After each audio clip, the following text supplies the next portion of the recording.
at some point you're going to get hot, and it doesn't matter who you're playing. But LSU has turned it around, and I'm telling you, the city of Baton Rouge, and I don't mean just the fans, the actual city has taken a breath of fresh air after that win last night, because they were up in arms with that 1-8 start in the conference.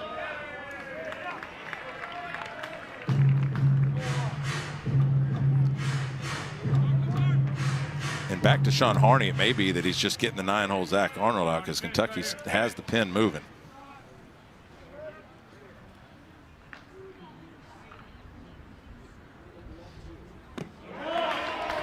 Well, Harney gets the strikeout. I don't think Harney got the memo, but that's the third out of the inning. We can finally put a lid on the fifth. Well, you can see the stuff. What a job by Beloso. Base hit. Well, LSU extends the lead. Sean Harney comes up, gets the strikeout. Kentucky still with a chance coming to the plate. At KBD Productions, TV is feeling the $5 Popeye Shrimp Tackle Box, and we're feeling the love. Nice and crunchy buttermilk shrimp. Fabulous. Get the Shrimp Tackle Box or Surf and Turf for just $5. We love our new home. There's so much space. But we have ants. Expired. Expired. Expired. It's a lot of house. I hope you can keep it clean. At least Geico makes bundling our home and car insurance easy. For bundling made easy, go to geico.com. Small changes can have a big impact on your long-term health. Introducing Amazon Halo. Halo provides trackable challenges and experiments developed by experts to help you build healthier habits for life. Like getting steps in during phone calls, sleeping better by napping less, and de-stressing by decluttering. With Halo, you can fine-tune the way you tick.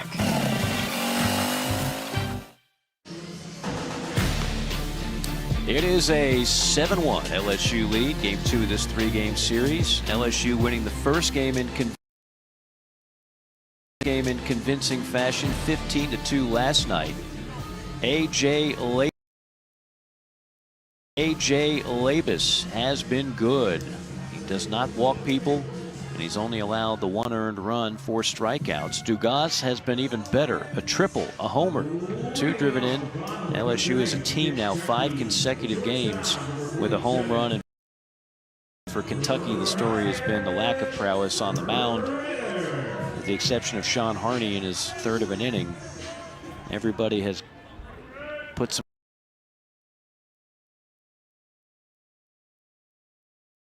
traffic on the diamond and given up some runs, as LSU will try to keep.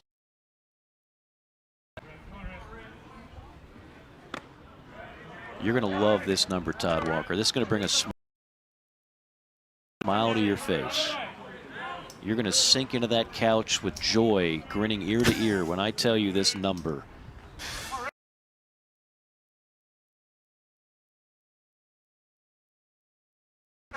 Talking about build-up anticipation.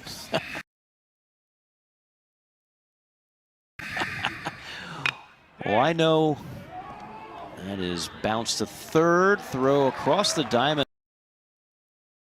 Bounce, nice job by Doty to retire To the baseball, so there's really no way that ball's getting under your first baseman. And we talked about how good Trey Morgan is at first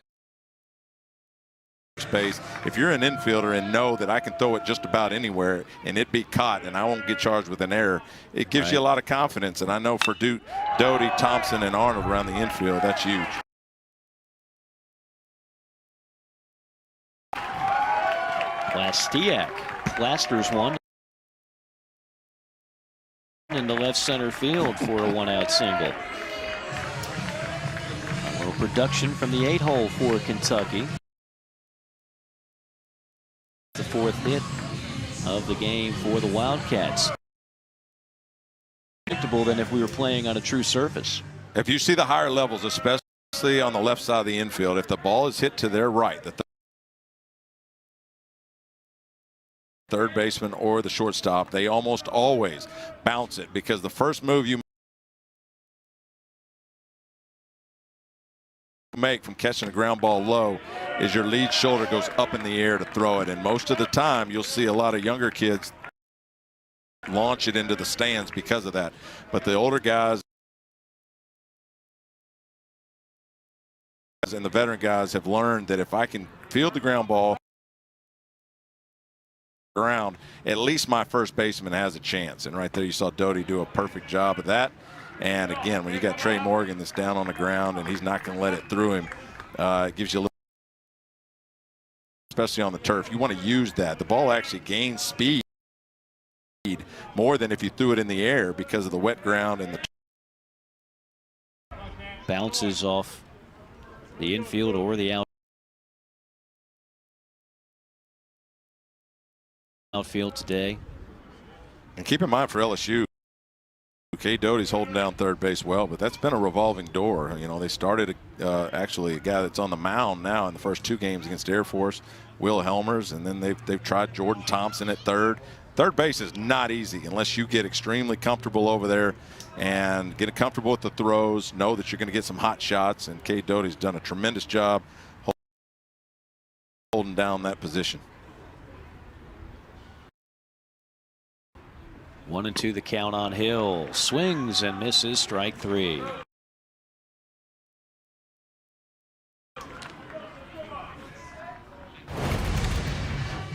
Another example of A.J. Labus just pulled on that changeup. That's a nasty pitch from a pitcher because, again, it looks like a fastball. Even the arm action shows you it might be a fastball, but it just stat that's going to enhance your mood to incredible levels. And Schultz takes one just outside. Well, you have built it up to the point where I can't wait.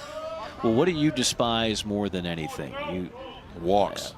Exactly. Well, Labus has walked 4 guys in the last 34 2/3 innings. Love it. Does that make you happy? It makes me happy. I see actually the text on our board from Paul Newman, our stat guy. Labus has only walked 4 in the last 34. You don't beat yourself. And too often times we're seeing these guys walk everybody, trying to dance around the zone. The 2-ball pitch is something non-competitive. Now you get to 3 balls, have control of his pitches, and I'm about to eat him up. And so that's how hitters think when you start walking guys. And LSU have had their moments, but again, I told you that I went back and looked at the teams at the bottom of the standings in the SEC. Most of them are the teams that give up the most walks, and so you don't walk people, you have a shot. I mean, it's pretty simple.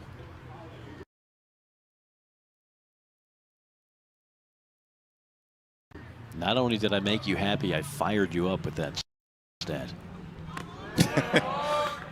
Yeah, well, the other stat I love, and when we flashed the stats earlier in the game, is they show the OPS, the on-base plus slugging number. Now, to me, that's an indication of what a hitter's productivity is in the lineup. Not just the on-base percentage, not just the hitting, the batting average, but the combination of on-base plus slugging. And that's a true indication of a hitter that's giving you production in the lineup. And I think too often times we see high on-base percentages. Oh, let's throw him in the lineup, or high batting averages without the other. And that's a great indication, the OPS, of who can produce for you in the lineup.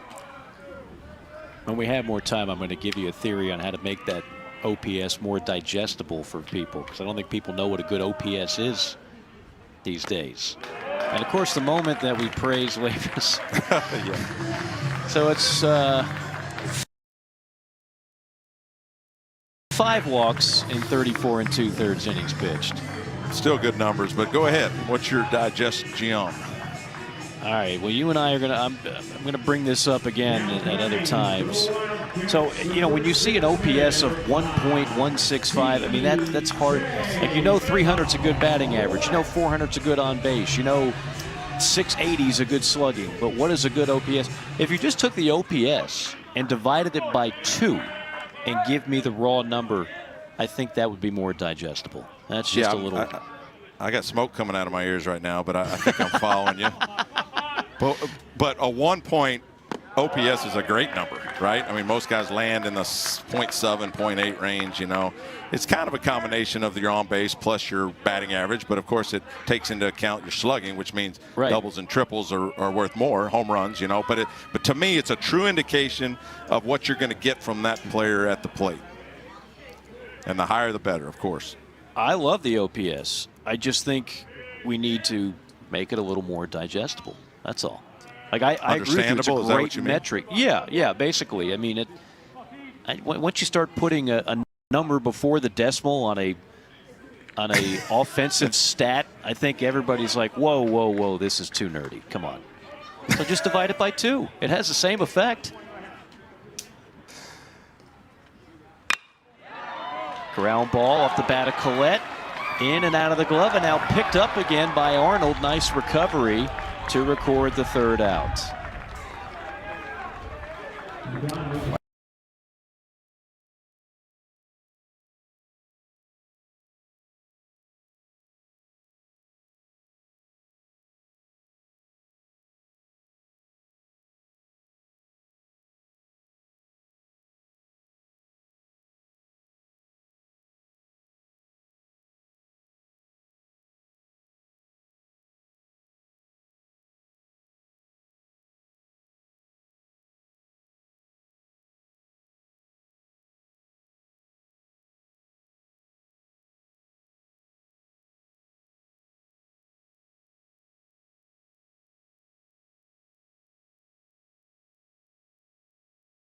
This is too.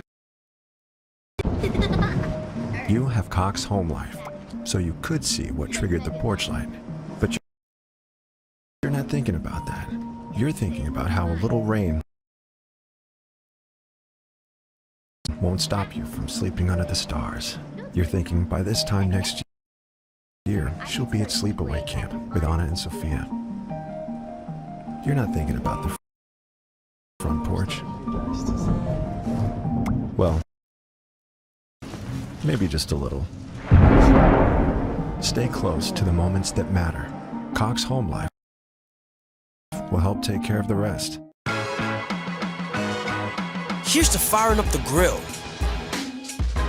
and lighting up the world. Here's to blazing your trail.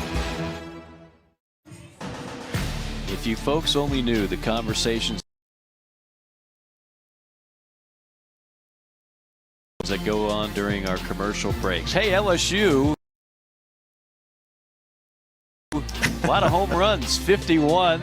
That's number 1 in the SEC because earlier on today in that Arkansas Ole Miss. Am I right on that? 0 long balls for the Rebels. LSU tied for second in the country. I was. Either you or our stat savant Paul Newman, either one. Hey, what a great series that is, though. Ole Miss and Arkansas, wow. They're in the second. Oh, that's not the World Series with where they made it all the way. Well, I'm afraid it might. All the way. Well, I'm afraid it might be. One pop-up away from a national championship. That was 2018 when Oregon State won it, right? That's right. Yeah, that's that still might have been it. I'm not going to pin that on you, but I'm just saying. Tragedy does follow a Todd Walker Super Regional. Depends on who's looking. Depends on who's looking at it. But I tell you what, Dave Van Horn has a lot of experience for Arkansas in the College World Series. Actually brought Nebraska there one time. Yeah. I mean, he's been there a lot, and so I fully expect Arkansas to be there again. Too. That was my first ever trip to Omaha. You never forget your first trip to Omaha. No, you don't. And I certainly haven't. I mean, I got a chance to go in 1993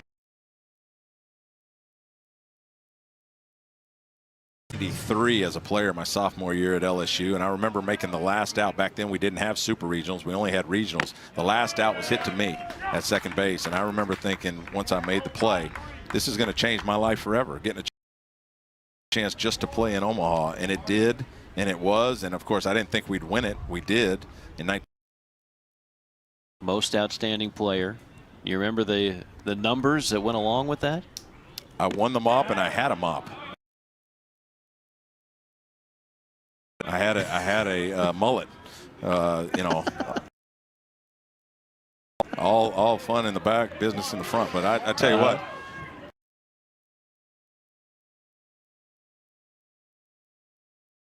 Do I remember my numbers? I think just I had in 3 Omaha. home runs. 3 home. Oh, total. I think what I have 4. And all these great hitters. Jason Williams, the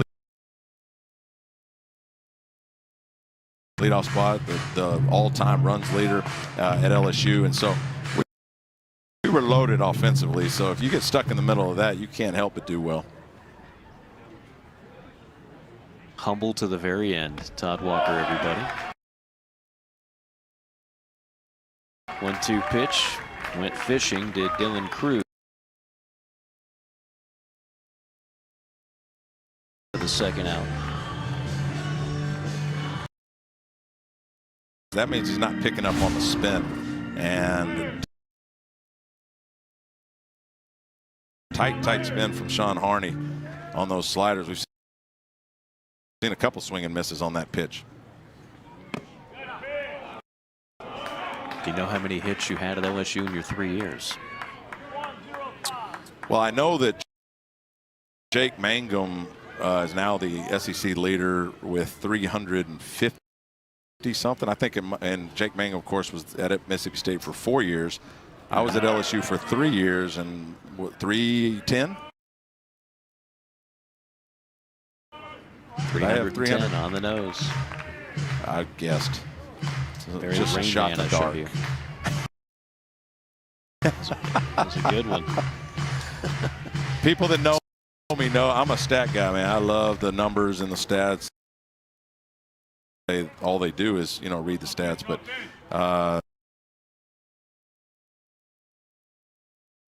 for me it's a little bit of both, but I just love the numbers, and when I ran travel ball teams all my life, I kept up with everything.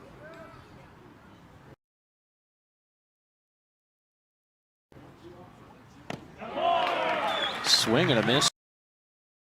Strike 3. Nice inning for Mr. Harney. Well, you're seeing why Sean Harney is the saves leader at. Wrangle those leaves. Go to the best place that delivers on top brands like Ego, Toro, and Steel. No warehouse store can match the convenience of your locally owned neighborhood ace. So stop on by. You can also order online for curbside pickup or get what you need delivered today. Around the block, what you need in stock with people who know their lawn care. Ace is the place with the helpful hardware, folks. A tootie-ta, a tootie-ta, a tootie-ta-ta. A tootie-ta, a tootie-ta, a tootie-ta-ta. Thumbs up, Thumbs up, elbows back. elbows back. A tootie-ta, a tootie-ta, a tootie-ta-ta. Not the best sing-along. Tootie-ta, a tootie-ta, a tootie-ta. At least you can watch it on the best. Thumbs up, Thumbs up. elbows back. Cox Internet, #1 for streaming video, according to Nielsen data. Your next memory is out there. It might be a small one or a giant leap. Maybe it's a memory of you alone or one with him or them. It could feel like magic. Or it might just warm your heart. Your next memory is out there. It's just waiting to be made. To new memories, Hilton and our family of hotels. Well, how about the second starter for A.J. Labus tonight? 5 strikeouts. Look at the movement on that fastball through Collette.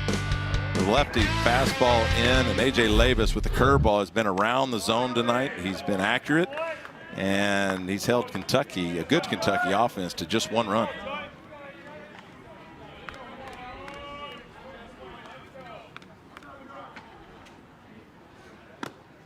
Rhodes starting things off for Kentucky. here in the home half of the 6th inning. LSU tonight did the same thing that they did last night. Got out to an early lead. Little pop up in short right. And coming on to make the catch is Cruz. 1 up, 1 down for Labus. Last night they got out to an early big lead. Tonight, 2 in the 2nd, 2 in the 3rd, 2 in the 4th, 1 in the 5th. That has staked that man, A.J. Labus, out to a 6-run lead. Well, for LSU, we know Landon Marceau is good. We know A.J. Labus is good. Again, the key to their season now, after having lost their ace, or I guess Landon Marceau is their ace now, but they lost Jaden Hill for the year, is going to be their 3rd guy tomorrow.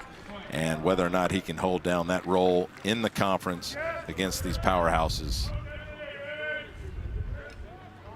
LSU's been very good in these situations. 19-1 this year when leading after 6.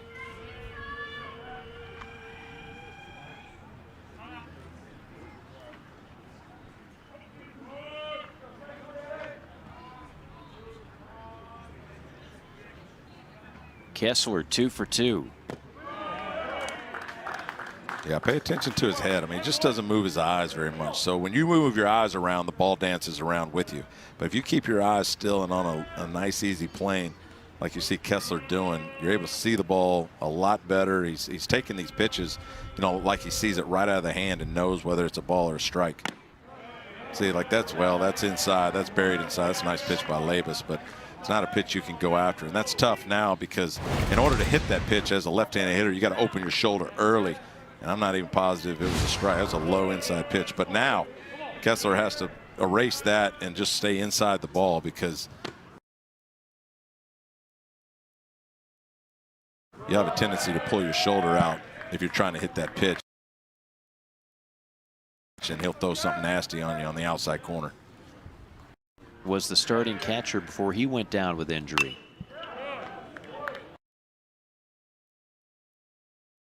And they thought he'd be back a couple weeks ago, but still on the shelf.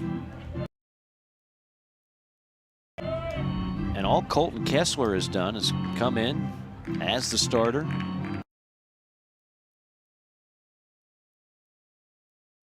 He's hitting .431. Right now, well, you saw Colton Kessler on the pitch before, inside out a pitch, thinking it was off speed, and right there you saw him anticipating a fastball in again. So he's out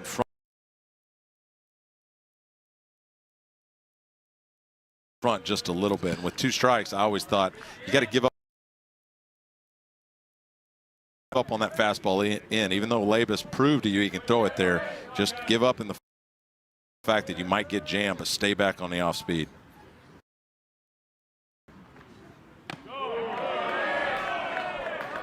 And you can already see Kessler thinking along with the pitcher. Like I said, now he went back to looking for that off speed, was able to take that pitch. 3-2. That time he's rung up though. That pitch looked like it did have the plate. Yeah, that was frozen. That's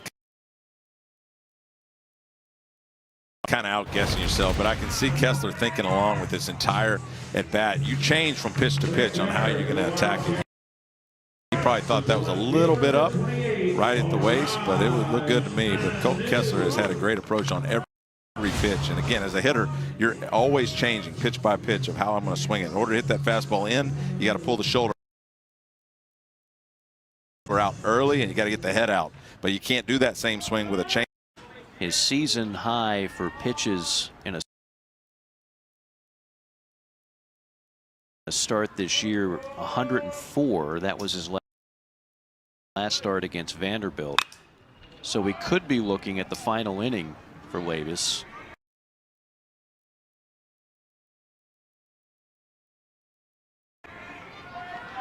And if it is, it's an impressive one.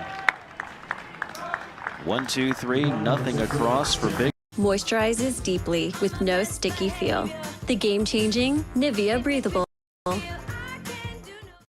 Capital One Venture card, you earn unlimited double miles on every purchase every day. Objection! My credit card doesn't earn double miles on every purchase. I object to your objection. With the Capital One Venture card, you earn unlimited double miles on every purchase. Order.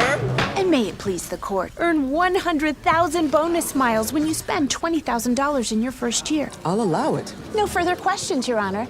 Well, just one. What's in your wallet? It's so busted, you can't use this part of the screen. Definitely cracked every phone I've owned. You broke your phone, so Verizon broke the rules. For the first time ever, new and current customers can trade in their old and damaged phones for up to $1,000 off our best 5G phones. My phone is old, very old. Old, cracked, water damaged, doesn't matter. I'm ready for something new. Now, trade up to the 5G network you deserve with the 5G phone you want. Because at Verizon, the network is just the beginning.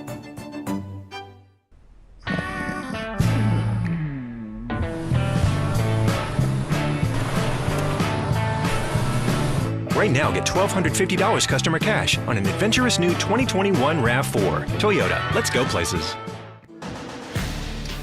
Well, of course, we didn't have an SEC tournament last year, but you go back the last 5 tournament champions over there in Hoover, Alabama. The Commodores, who parlayed that with a national championship in Omaha. Ole Miss, LSU in 2017, A&M, and Florida. How many Power 5 conferences, or for that matter, any conference, 5 different champions in 5? And wins the national championship, but yeah, the parity there, 5 different champions in 5 different years. That's pretty impressive.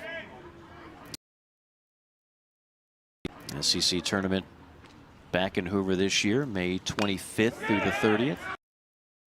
A little tapper in between the catcher and the pitcher, and it's nicely played to retire Kay Doty.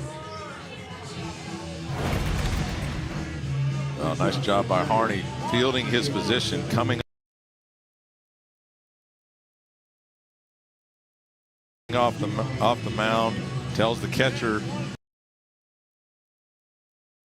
Kessler he's got it, bare hands it. Again, a lot of times you see guys try to pick it up with their glove, bare hands it, makes a nice play. E-step, moving over that direction, and Hill in right field moving over in case it's a bad throw. Nice job by the D. Kessler didn't call for that? A little, because generally you'll call the pitcher off no matter what position you're playing, you know. But if Harney right there wants it and he's taking control, and a lot of times pitchers aren't comfortable making that throw, but to turn back from that distance over to first, but give him credit, he played it flawlessly. DiGiacomo, a hit and 3 trips to the plate thus far, a single his last time up.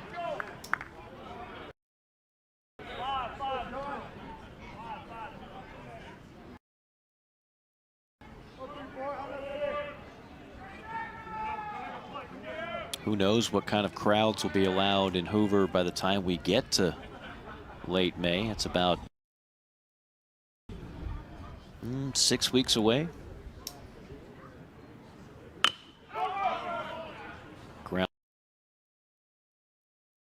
Ground ball right to Collette, and another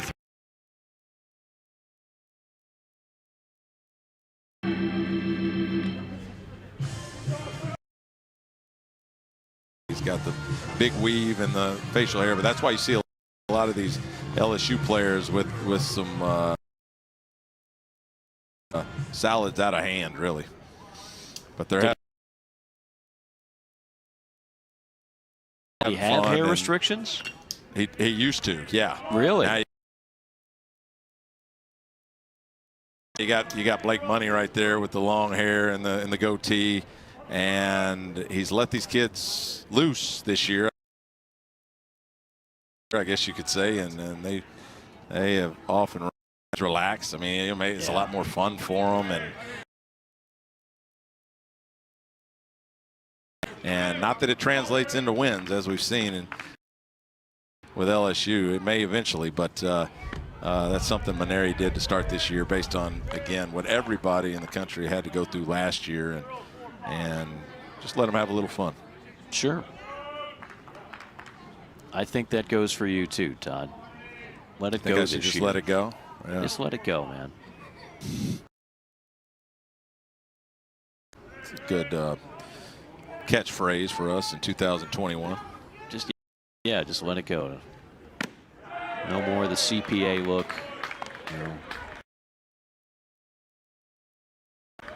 Wealth management advisor. You got the glasses going tonight. Very sophisticated look. I say you wear suits. Wearing suits, clean shaven, you know. Clean shaven. Yeah. Hair up tight. Yeah. This ball's fair until it's not. It almost looked like it jumped over halfway the bag. And nice job by Plasiak. Just make the throw just in case. Go ahead and make that throw. You don't know what the umpire is going to call, but he calls it foul.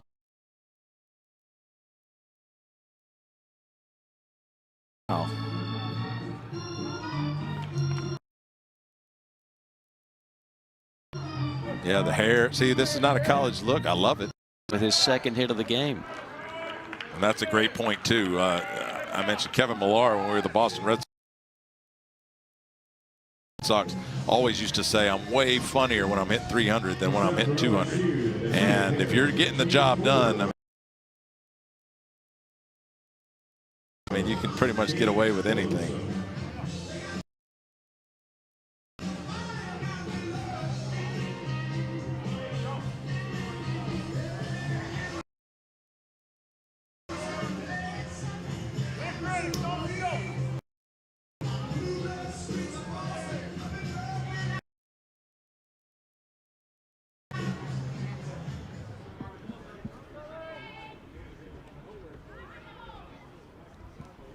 Beloso.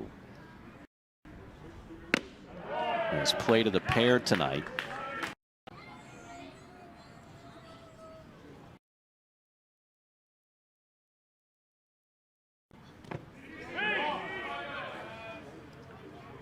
You know, saw a shot of Paul Maneri earlier. Paul and Maneri, when he was the head coach at Notre Dame, was in Lexington for a regional.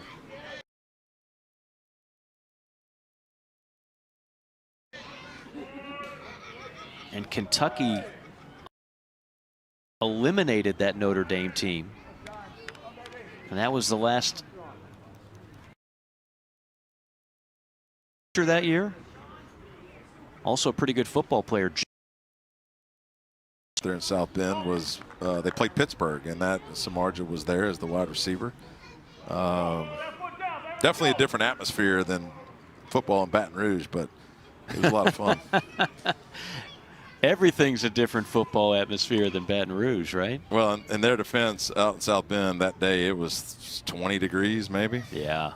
Tough to even be outside. This one is slapped down the left field line. That is a fair ball in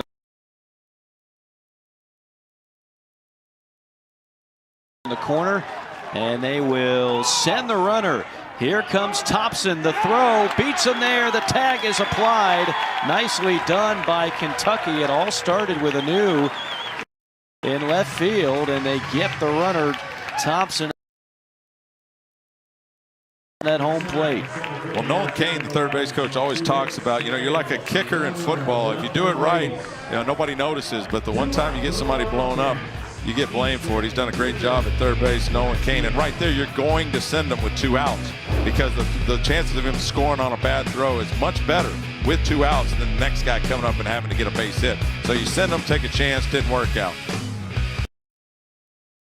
Nice tag right there on Kessler as well with the short hop and making the play. Kentucky gets out of the inning.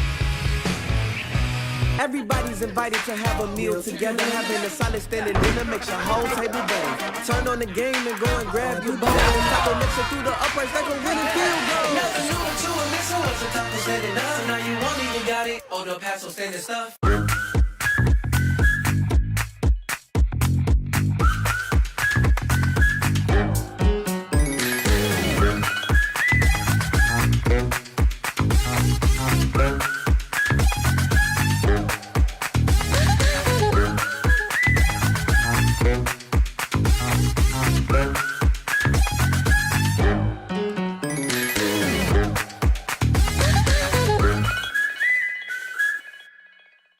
Your mom's been posting a lot since she got that phone at Cricut's mega sale. Every day. Here's a comment. We stand.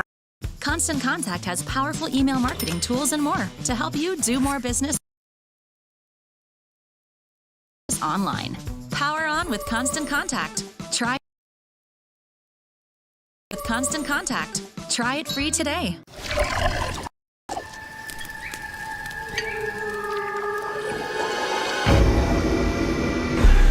When heartburn takes you by surprise, fight back fast with new Tums Naturals, free from artificial flavors and dyes.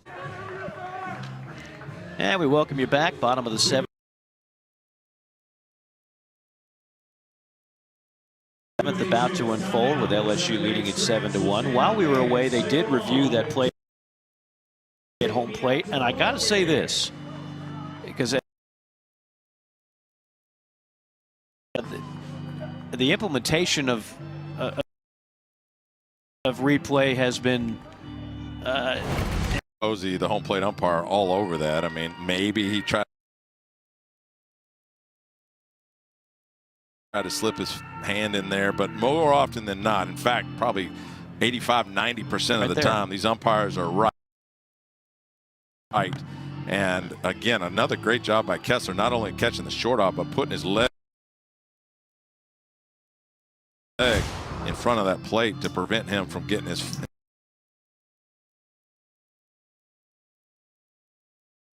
hand in there.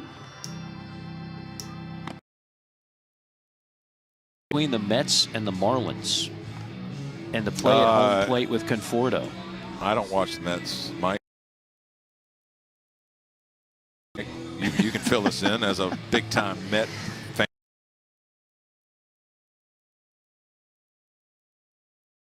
fan. Oh, I'm not a Met fan, but this was kind of the scuttlebutt yesterday, with a. In fact, the umpire was about to call strike 3. He notices at the last second he hit the elbow. He hit the elbow pad, all the armor these guys wear now. Yeah. Well, Conforto clearly leaned over the plate to get hit on purpose. So the play goes to review. Well, in Major League Baseball, you can review whether or not a ball hit the batter, but you cannot review intent.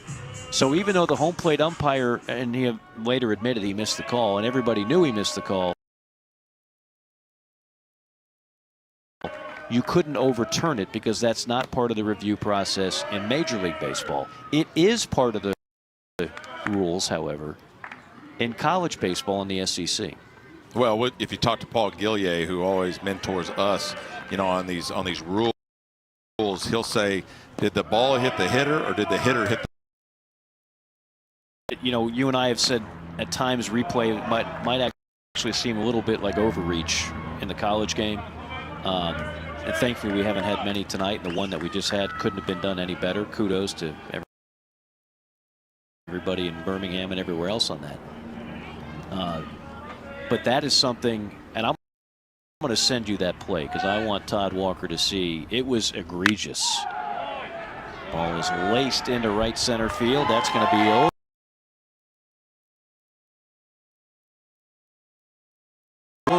Cruz and all the way to the wall. E-step. Wheels slide. And now he could have walked into second base with a leadoff double. One of the lefties in this lineup with a leadoff double.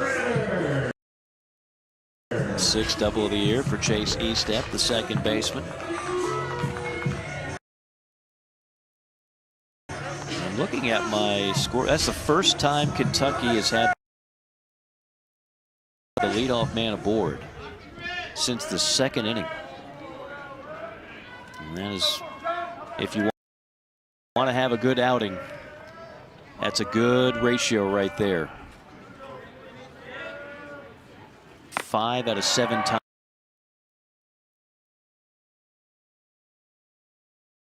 Labus has retired the leadoff man. Well, what he's doing is he's attacking the zone on that first hitter because he knows, and another part of right there, he splits the plate, knowing that, you know, if they put it in play, the odds are in A.J. Labus's favor, and especially early in these innings, like the first hitter, he's attacking the zone. He starts dancing around and really trying to hit spots as the innings go on. But these leadoff hitters can hurt you because he's splitting the plate. But he knows that if I just those strikes, it's to my advantage. 1 ball, 1 strike to Ritter. That one sails inside. 2-1 the count to the Kentucky shortstop.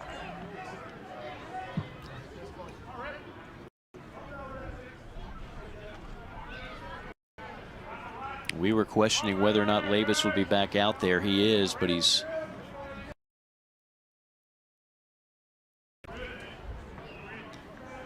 see if Kentucky. The order, the 6-hole Estep with the leadoff double. 7-hole Ryan Ritter. Ball through the hole now. Ball through the hole now. Kentucky first and third with nobody out. A.J. Labus pitch count getting up and starting to look a little vulnerable.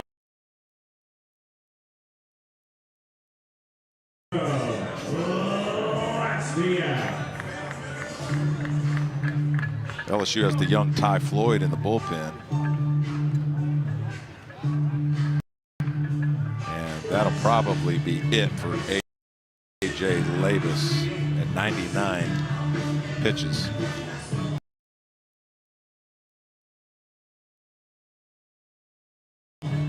Great job by him attacking the zone. And again, if they're going to beat you, they're going to hit you. And they did that so far in this inning.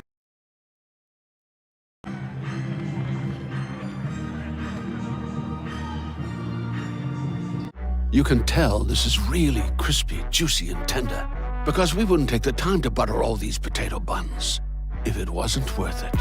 Introducing McDonald's new crispy chicken sandwiches. Ba-da-ba-ba-ba. Your next memory is out there. It might be a small one or a giant leap. Maybe it's a memory of you alone or one with him or them. It could feel like magic. Or it might just warm your heart. Your next memory is out there. It's just waiting to be made. To new memories, Hilton and our family of hotels. T-Mobile is the leader in 5G.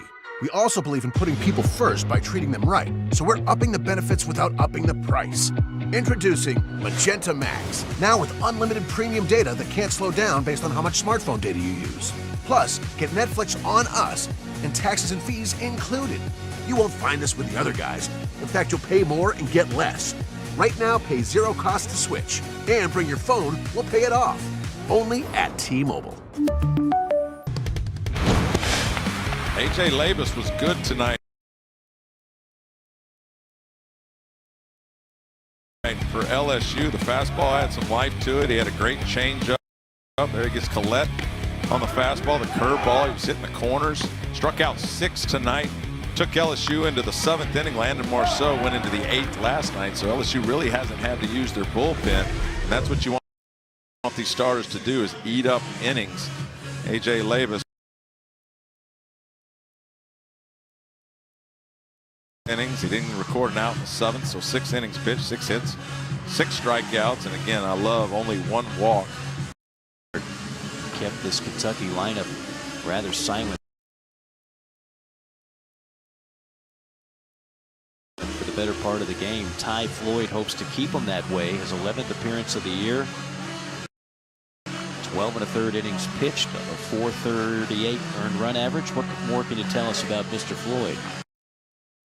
Well, he's a freshman right-hander, as you see. Fastball has great carry through the zone. It doesn't seem like he uses a lot of his legs. It's all arm, but it's 93, 94. He's nasty. Look at the strikeout total. 23 strikeouts and only 12. That's almost 2 strikeouts an inning. And they think this kid is a future starter on the weekends. But right now, he's probably one of their best out of the bullpen. He's at a good department store. Yeah, I had a few jokes in there, but I don't know how they come across. That's why you didn't hear anything. I always like when you get nervous. It's Either way, that's a good find all the way out of Georgia, this kid. Yes, he is. You're like your own personal censorship guy. I like that. All Well, right, 2 on for Plastiak. He jumps on the first pitch and pops it up. In foul ground, it'll be the shortstop Thompson making the catch, and that is a big out right away for Ty Floyd. Well, attacking the zone, and I always like to take some pitches. If I haven't seen the guy, and especially if you're down 6 runs, you know, let him throw a little bit, see what he's got. But that takes not being afraid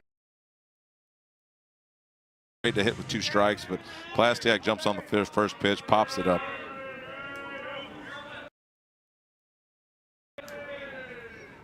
Nine-hole hitter is Cam Hill. He's responsible for the 1 Kentucky run, a homer solo shot in the 3rd inning. And takes a that corner at 90 miles per hour.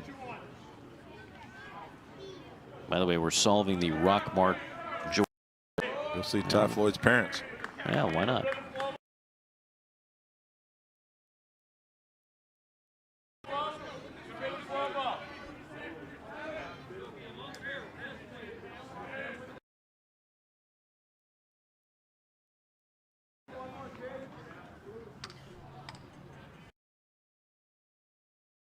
So much high school talent in the sport of baseball in the state of Georgia.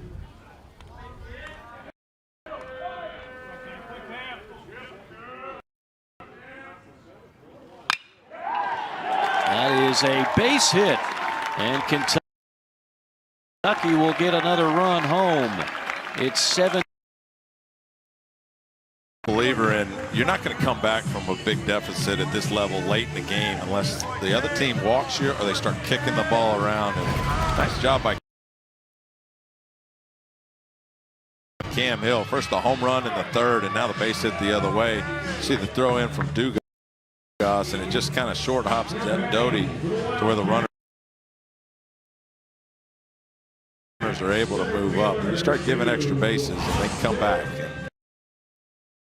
That's something you want to keep, you know, low and down. That throw from Dugas. A swinging strike for the leadoff man, Austin Schultz, in search of his first hit. 0 for 2 with a walk. Dugas gets charged with the error, the throwing error.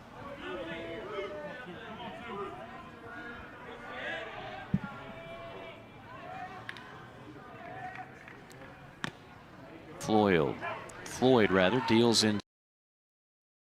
inside, and that is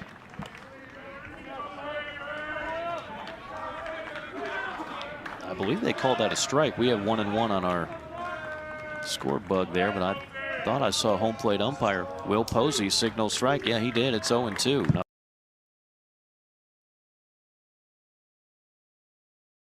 Not 1-1.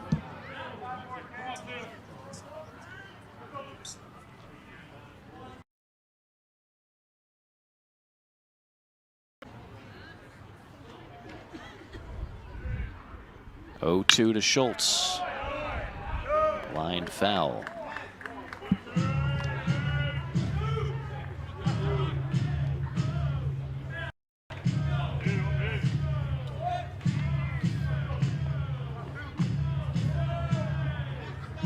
Schultz, former Gatorade Player of the Year in the state of Nebraska.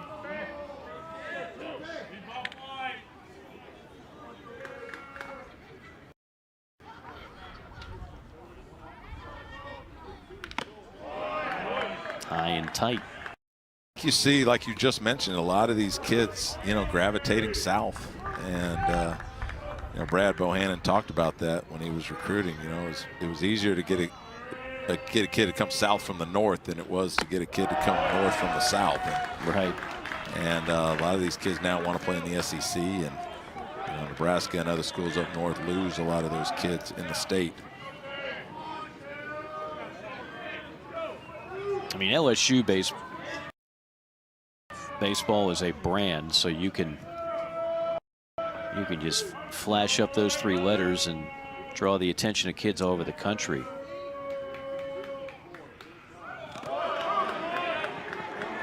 Trying to find it, and finally does, is Travinsky. I think with Kentucky it's different. I think with Kentucky, obviously you don't have the championship pedigree.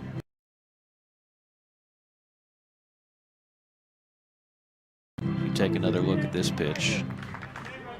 Yeah, you'd like to see Travinsky get on his knees and turn that glove over. He tried to short hop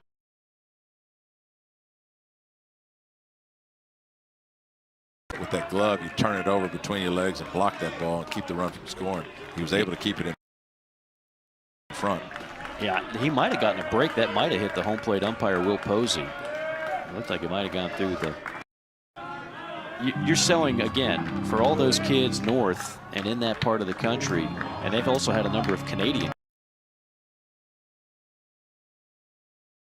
kids, if you're talking going to go international.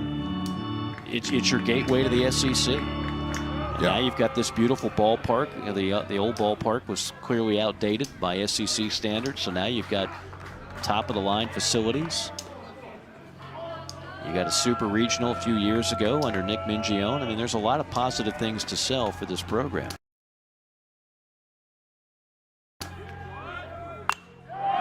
And you got Nick Mingione run a few miles.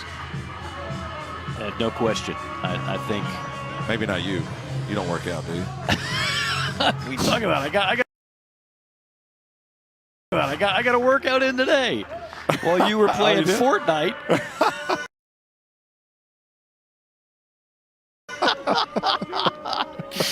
Boy, oh boy, tough crowd over here. Todd Walker. I thought you were all about the glow sticks in the late nights. Payoff pitches going outside. Hey, you can't be showing off your dance moves unless you're in shape. So I gotta keep it tight. Can't be like Chris Farley and a very dangerous hitter in T.J. Collette to the dish. Yeah, Kentucky turned the lineup over. Austin Schultz with the walk, and now they've got to go through the gauntlet of the Kentucky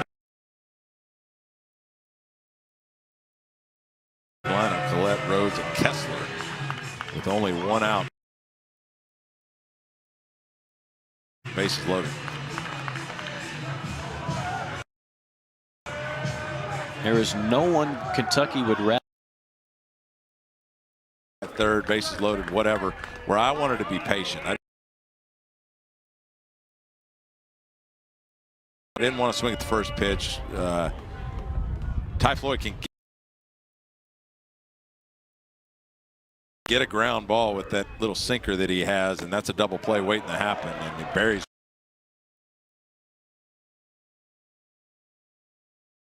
That was a nice pitch, but for me, if I'm T.J. Collette, I'm being patient. 35 career home runs for Collette. 387 with runners in scoring position this year. And that was an awful swing, but the ball gets by and everybody advances a run and scores. Ryan Ritter touches home on the slide. Kentucky steals a run to make it 7-3. Well, he gets the swing by T.J. Collette because he buried the first pitch fastball in there. So in the hitter's mind, T.J. Collette, he's thinking he's got to get that barrel out to that inside fastball. And when Ty Floyd lets it go, it looks like the identical pitch. It is becoming an interesting 7th inning right now. Well, a home run could make this a 1-run game. And that's exactly the kind of cut T.J. Collette was offering up there. He's not looking for a single. He's trying to do some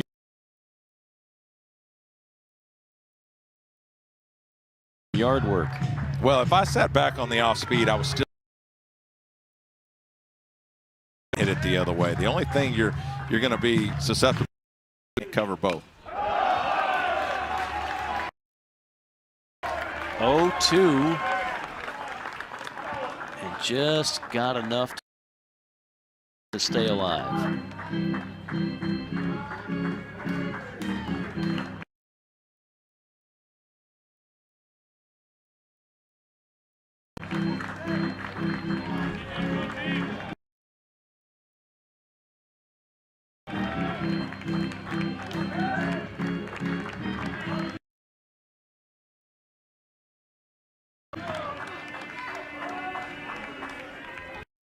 And 2. But what that tells Ty Floyd now is he can buzz him inside if he wants to with that mid-90s fastball.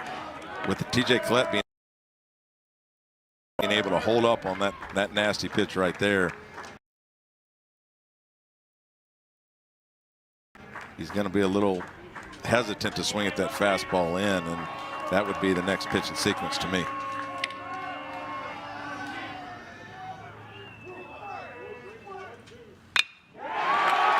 Got a hold of one and lifts it into right center field for a base hit. Plastiak scores. Cam Hill.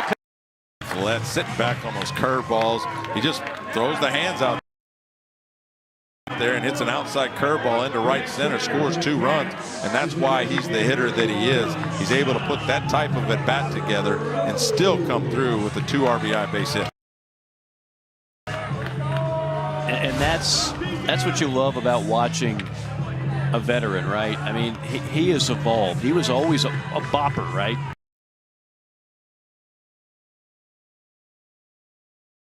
Home run guy, swing for the fence guy. But that's just a great at bat. Down in the count, staying alive. Well, the tying run comes to the plate in the at 15-2. Rhodes 0 for 3 tonight and 1 for 6 in the series. Yeah, we talked about why they would bring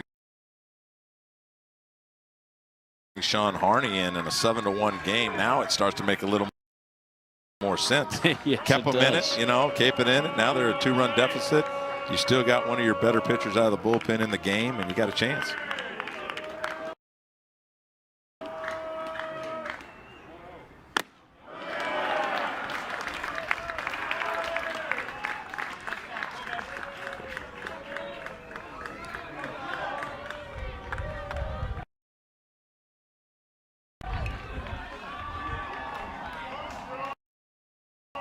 Devin Fontenot starting to heat up in the LSU bullpen.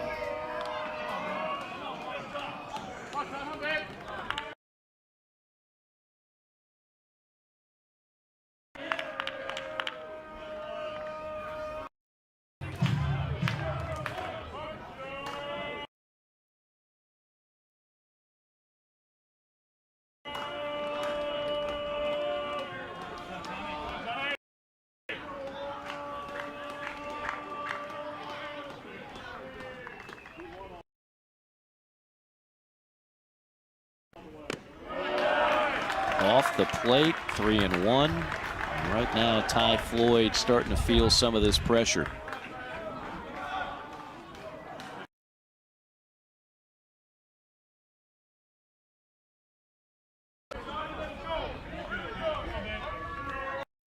pitch to throw.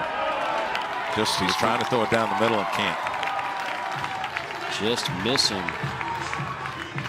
Second walk of the inning.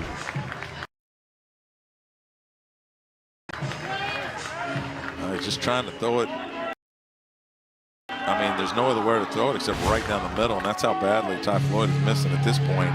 And again, you start walking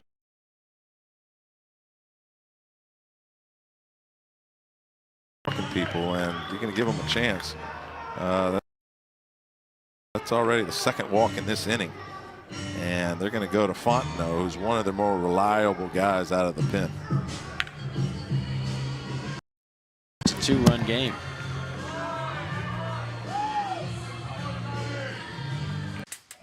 How do you top the perfect cup of Dunkin' Cold Brew? With the perfect top of sweet cold foam. Sip into a smooth Dunkin' Chocolate Stout Cold Brew topped with sweet cold foam. Order ahead on the app. America runs on Dunkin'. You have Cox Home Life, so you could see what triggered the porch light. But you're not thinking about that. You're thinking about how a little rain won't stop you from sleeping under the stars. You're thinking by this time next year, she'll be at sleepaway camp with Anna and Sophia. You're not thinking about the front porch. Well, maybe just a little. Stay close to the moments that matter. Cox Home Life will help to 2.57 earned run average. 2.57 earned run average. He's got 14 innings under his belt, 15 strikeouts, again 10 walks. And Todd, the last thing you need to see out of the LSU bullpen the rest of the way is more base on balls. Well, you see the ERA's low, so he makes pitches when he has to. That's a high walk total compared to his innings pitched, but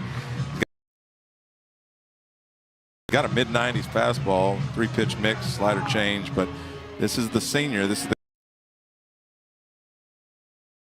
claim to be in the closer role, and he's coming in a little early to try to stop the bleeding.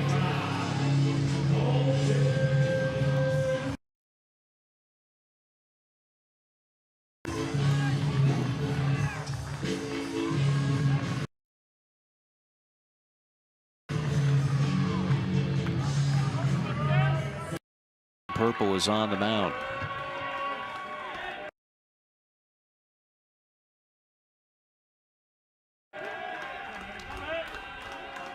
Colton Kessler, the hottest hitter in the Kentucky lineup, at the plate.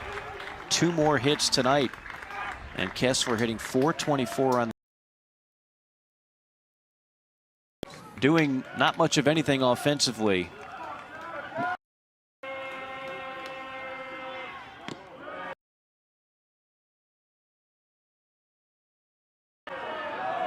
Strike at the knees.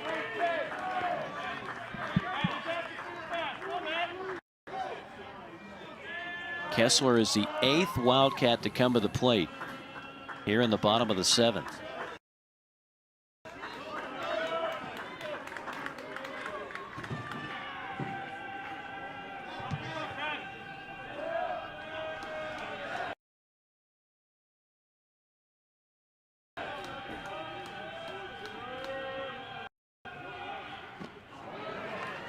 Chase that pitch. 1-2.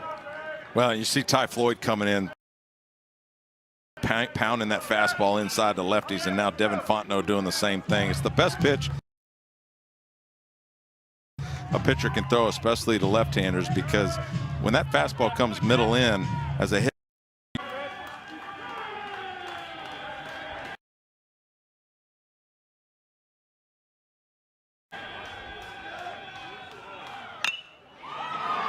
up the middle.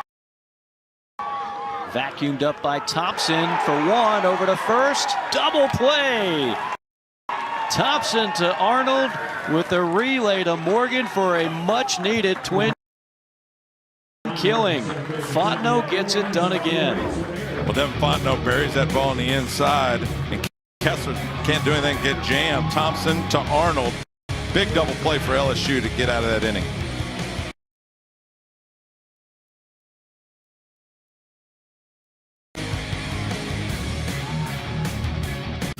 Health isn't just physical. Social well-being is important too. Introducing Amazon Halo. Halo lets you analyze the tone of your voice throughout the day, because sometimes we don't sound the way we think we sound. Like, maybe you thought you sounded affectionate, but actually sounded bored. Maybe in the future you can do a better job complimenting her talents. With Halo, you can make sure what people hear with their ears matches what comes from your heart. With a top-rated app that lets you deposit checks and transfer money anytime, anywhere, banking with Capital One is like the easiest decision in the history of decisions. Kind of like... I'll take Barkley. Yes! I still got it! I told her she'd pick me first! Yep, even easier than that. Plus, with no fees or minimums on checking and savings accounts, is it really even a decision? That's banking reimagined. What's in your wallet? These Tostitos habanero chips are spicy. The spiciness is sort of like... For me, it's a physical, it's deeper. You win. It's that spicy. Kate, can you help me out? Small business life is kind of crazy right now. Girl, I don't know why. Can't get enough of your love, babe. With HP Instant Ink subscription service, the printer orders its own ink when it's running low, which gives you one less thing to worry about. HP printers, fall in love with getting it done.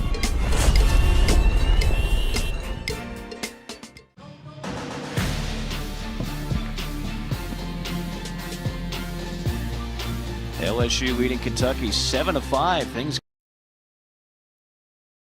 can't see it, but I'm looking at you through my monitor, and you have your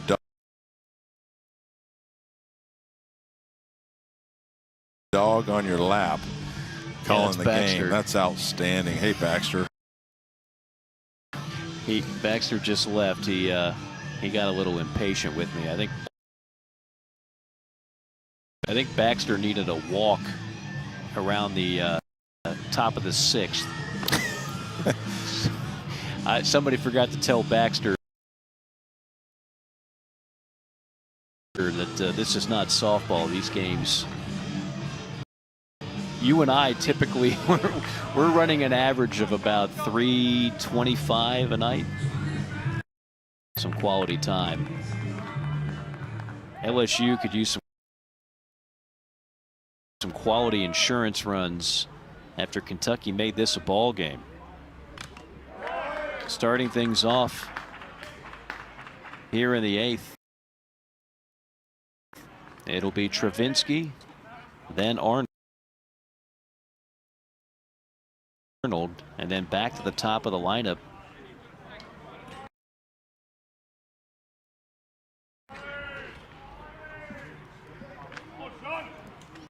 With Sean Harney out there, there's just that kind of calming feeling that this is a guy that's been there, done that, and you know he is reliable.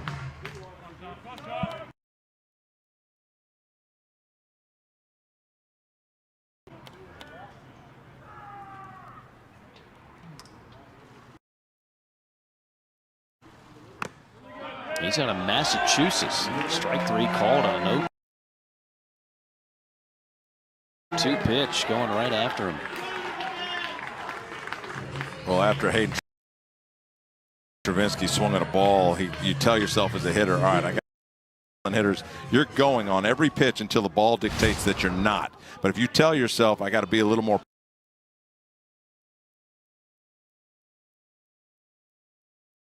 patient, a little more selective, that's when you get frozen up.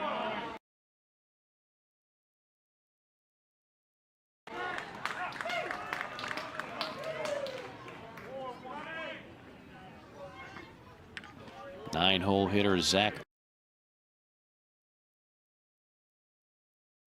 Arnold, 0 for 2 with a walk. Wow. That's pretty good for a first baseman. Look where he starts and look where he ends up. I mean, over the shoulder the entire way. When you're running like that, your eyes are moving around because your cleats are hitting the ground, and it's hard to pick up where the ball's actually going to land. And TJ Collette with that nice play in right field. Did you call it an F9? You almost could. That is not a guy known to be fleet of foot. You know, Collette really spent much of his career being a DH. He had to learn the position of first. His bat is so good, and we're more than happy with it. We weren't supposed to see plays like that, though. I mean, that was a pretty rangy play. Yes, it was. And we've seen him already pick about 2 or 3 balls over there as well. So he looks like he's been doing it a long time. He looks the part. Talking about a young man that's had a handful of surgeries, been through a lot in his 5 years in Lexington. Swing and a miss by Morgan. 1-2 to the first baseman for LSU. You were talking about how just athletic and. Yeah, and this kid will remind you of Evan White as well. Just the prowess around the bag, the footwork. It just seems easy when you watch these guys play, and it's not. I played first base before. It's not as easy as these kids make it look.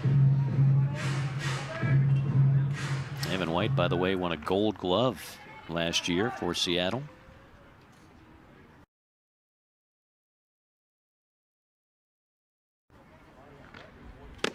In his rookie year. He was a lot of fun to watch. There's not a whole lot of first basemen that I get excited to watch play defense. Evan White was one of them. Yeah, I played with a few hit, but now it's become more of an athletic spot.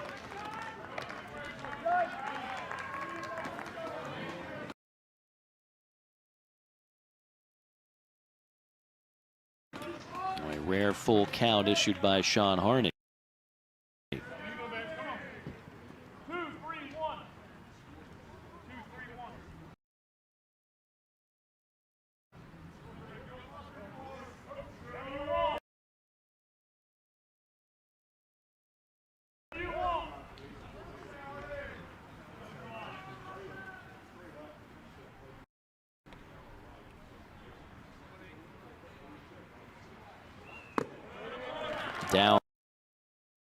Downstairs, a 2-out walk.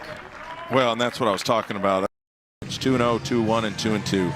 I knew as a hitter 2-1, 2-2. I still don't know really what's coming, and so there's a little bit of doubt. Throw your primary pitch, throw your fastball in there, especially with 2 outs, and let Trey Morgan hit it if he can. But instead, he wastes a pitch, and at 3-2, just not able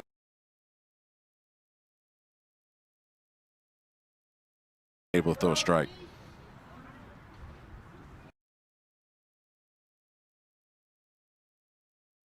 Dylan Cruz.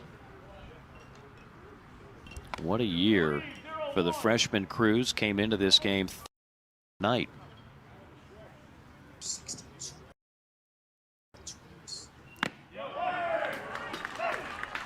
There's a strike on the outer third. And this is why I don't. Go ahead. I was just going to say, there you see the ranks for. Those are updated now for Cruz.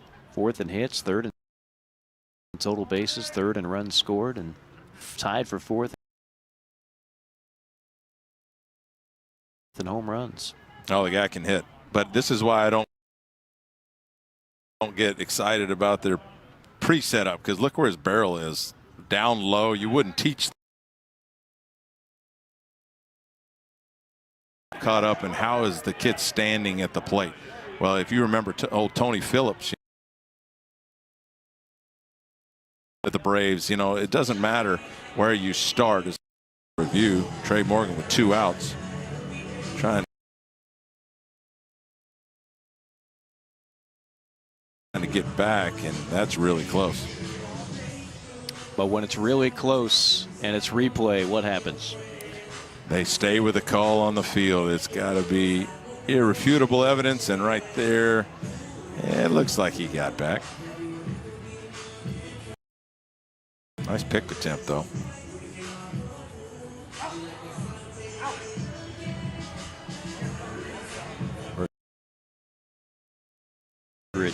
Story. Yeah, but he clearly got in there, and now here we go. You know, you got to replay it, and these umpires are right. I would say 90% of the time. You know, in fact, we've done a handful of games, you and I, and they haven't overturned anything. And so,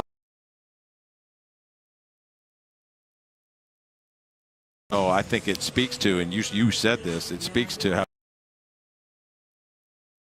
how good these umpires are in the SEC. Yeah.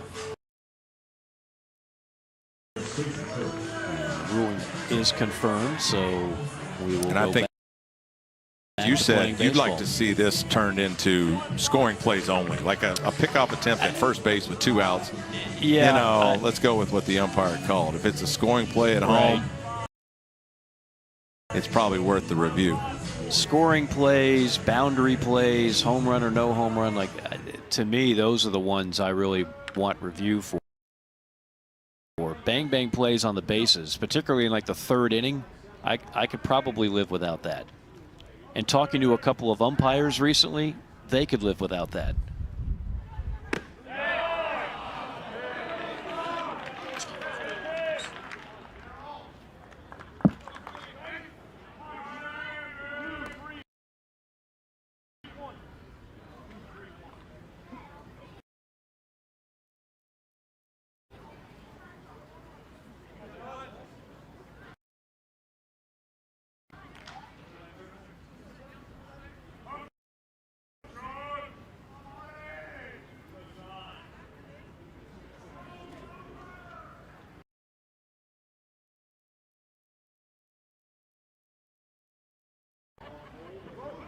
The count on Cruz.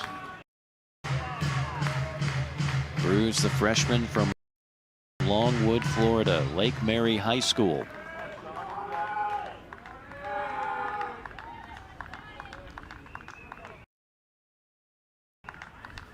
Harney checks the runner, now brings the 1-2 home, and that one nowhere near.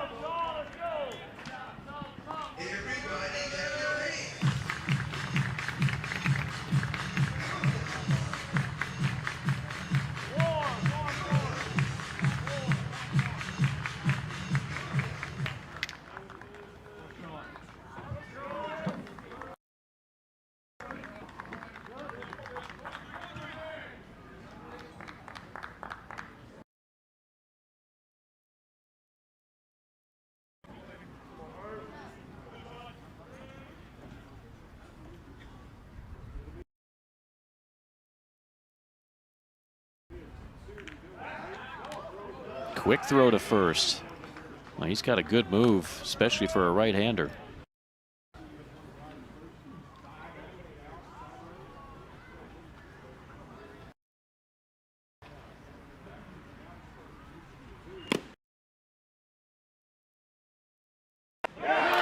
Swing and a miss, strike 3.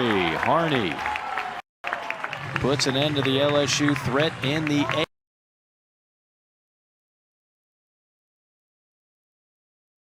8th.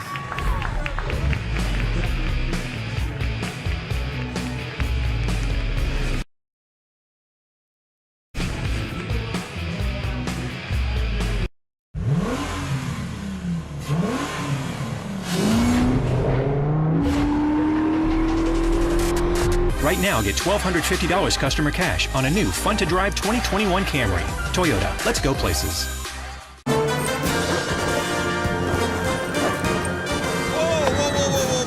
The Capital One Quicksilver card does not need a dog and pony show. Quicksilver is simple. It's unlimited 1.5% cash back on every purchase with no annual fee. No need to jump through any crazy hoops. Will someone tell Fido he can cool it with the hoops? The Capital One Quicksilver card. What's in your wallet? They're dropping balloons. Issues.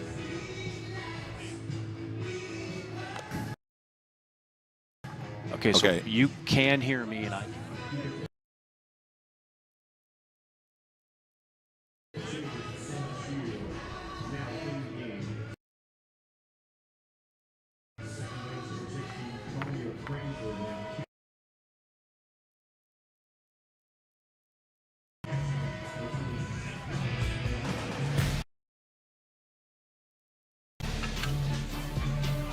Welcome everybody back to the SEC scoreboard.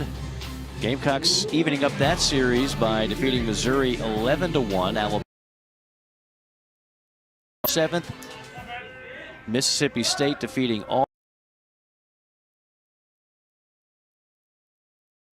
Auburn, and the stunner of the weekend, not only in the league, I think in the country. People will be talking about Georgia going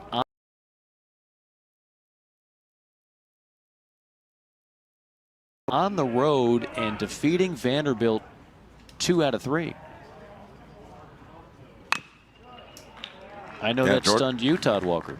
Yeah, well, Georgia's now has Kentucky at home next week. They're at Missouri. Then they have Auburn. So the next 3 weeks for Georgia, having survived the Vanderbilt weekend, you know, by statistics alone. Offensive changes for LSU.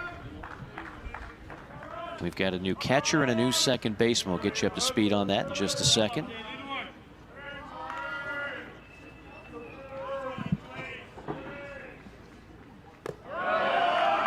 Wicked breaking ball.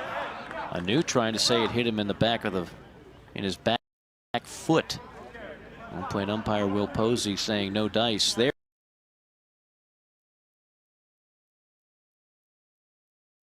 There is Alex Milazzo, the new catcher, and we're going to have another review. We're going to review whether or not it hit his foot. There's Collier Cranford, the new second baseman. If Devin Fontenot catches Anu on the leg, you can tell by the hitter's reaction. Usually the umpire's eyes ought to first go to what the hitter does, and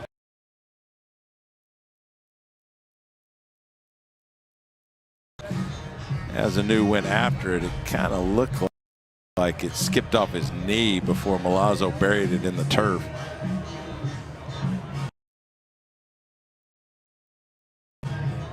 But either Anu's the greatest actor ever, or it hit him right there off of his knee as it came in.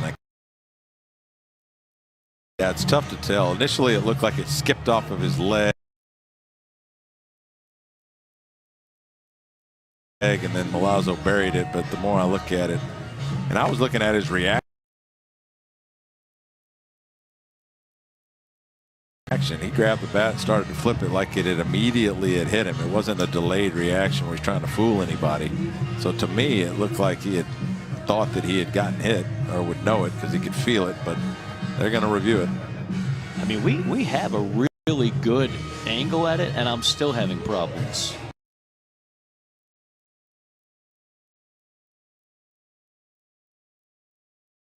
You in super slow-mo. Maybe we can look at it one more time, but it's a white ball on white pants, and then you got the catcher's mitt heading over there, so I'm gonna need slower than that. Let's see. I think it right there, he goes to flip the bat like he got hit, but if you really did get hit, you'd be arguing your case, I think, right now, and he's just Anu sitting over there waiting on the call. Gosh.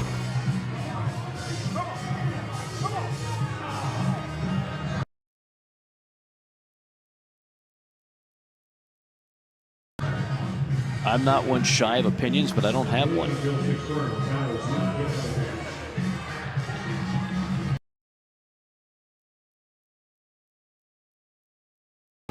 hitting anew. Well, the umpires are overall outstanding in this league, but B, the onus of proof is on the team that got the short end of the call, right? So you've got to have, it has to be an open and shut case, so to speak, and more often than not, even with the great technology that we have, it's not an open and shut case. Yeah, and that's a great point, Mike. It's got to be blatant is what you're saying, like obviously in a different direction, and these umpires are too good. They're not going to make a call that's obvious in the other direction in order for them to overturn it. Or very, if it's like a fair or foul ball on a home run, we can tell that 100% on replay, right? I mean, it's either to the left of the pole or to the right of the pole. Replay is going to give you a verdict. But on play like that or some of these bang-bang calls on the bases, it's still really hard to tell. That pitch is inside, so he winds up getting first base anyway. So the other thing I would add to the 2-ball primary pitch count is throw it right down the middle. If it's 2-2 and I'm the hitter, I'm thinking of the nastiest pitch you could possibly throw, and so I'm least likely to really hammer a ball that's right down the middle. I still got a little bit of doubt as a hitter. Fontenot tries to paint a perfect pitch on the outside corner, doesn't get it. Now he's 3-2, and he's forced to throw it and can't do it inside. He walks the guy.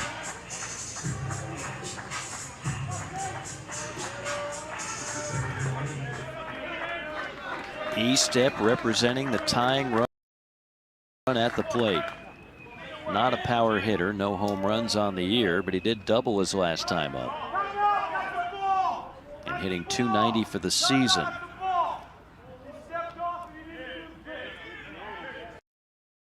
And now we're getting an argument from one of the dugouts. Mingione thinks it was a balk. It's funny, they got to yell through those masks, so it's got to soften the blow a little bit, right? Whenever you're yelling. Well, you could hear him yelling through our crowd mics. I couldn't hear what he was yelling, but you could definitely hear him yelling. Yeah, once Fontenot comes set, but he stepped off the back. I don't see any problem with that. Once you disengage from the mound, you can do anything you want, and he didn't come set, so there wasn't any real balk involved, I don't think. There's a strike.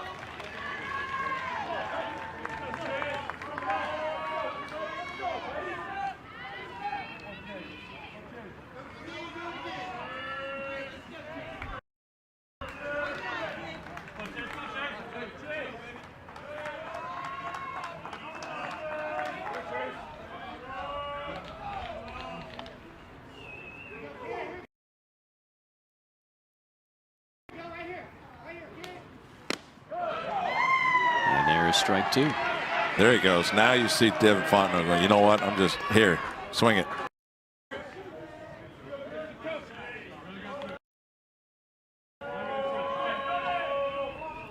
Long look in by Fontenot. And then steps off the mound.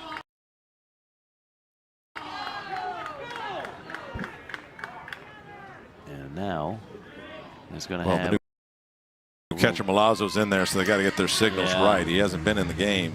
Right. And so for Fontenot, and again, if I'm the hitter, it creates a little bit of doubt. He's like, uh-oh, he doesn't even know what he wants to throw. So I gotta protect against the worst. I haven't even seen his off speed yet. And this is why I always thought the best pitch here is either right down the middle or fastball in, because the hitter's not really ready for it. Anytime there's some doubt in the hitter's mind, it's the pitcher's advantage.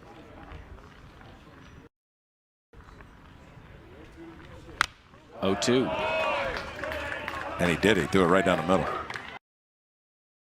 He sure did. You don't want to live that way, but when you got a walk issue, and it's not necessarily Fontenot, but and you can throw 95, 96, I'm not dancing around the zone. I'm coming right after you. Here's my other question with this game being as tight as it is now. Does Fontenot have enough to finish it?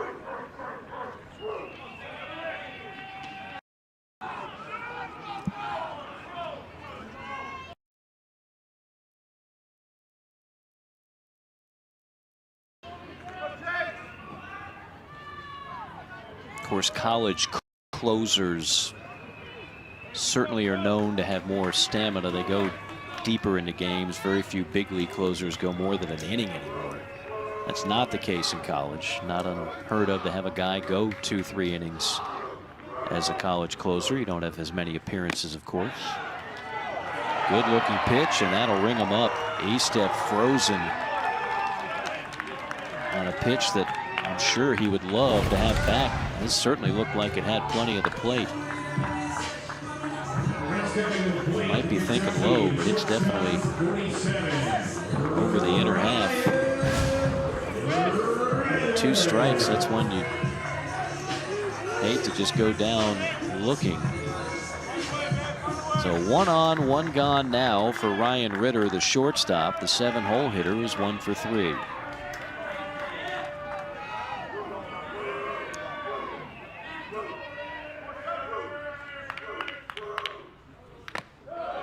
Breaking ball, takes a bite out of the outside corner. Fontenot doing a good job with the fastballs and mixing in the curves, and in a situation where it seems like Kentucky's got all the momentum, he strikes out Estep, and Ryan Ritter gets the first look at his off-speed pitch.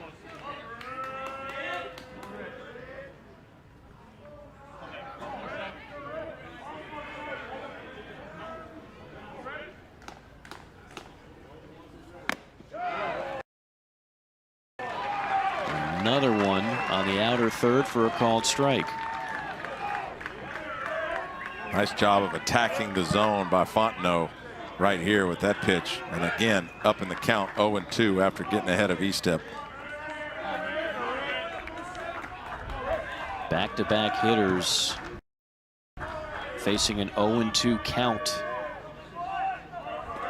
from Fontenot. Key spot in this game here in the 8th. Tying run at the plate. Chopped high up the middle, and that will get through past the diving Thompson into center field. Over to third on the play is Anu, and Kentucky has him at the corners with 1 out. Anu able to get all the way over to third base with less than 2 outs. Kentucky down by 2, has something going here in the 8th.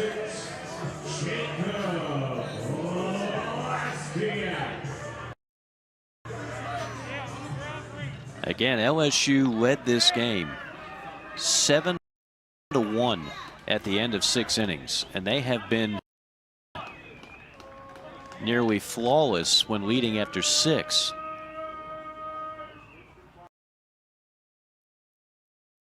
All of a sudden now a 2-run game.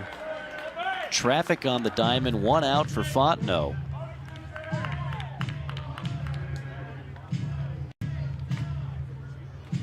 Kentucky tonight with runners in scoring position, 3 for 7. No bigger opportunity here for the third baseman Plastiak.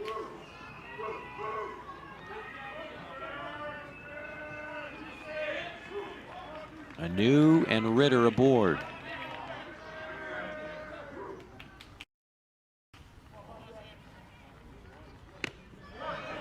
Breaking ball strike. Boy, he's got some nasty stuff.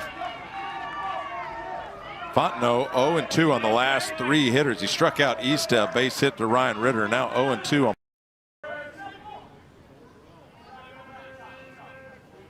See if he challenges 0-2. Not that time. Chase pitch. Plastiak holds up. He went for the strikeout right there. Didn't get it. Nice job by Milazzo to just block that pitch, keep it in front of him, and keep the run from scoring. He needs that swing and miss pitch, and that's what he went for there. And try it again here with an elevated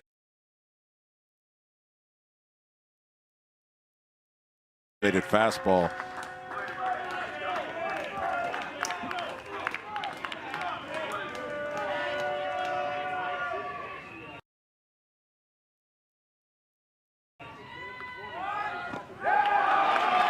ball nearly hit him. It might have. It did. Says home plate umpire Will Posey. Or does he? We might have another review.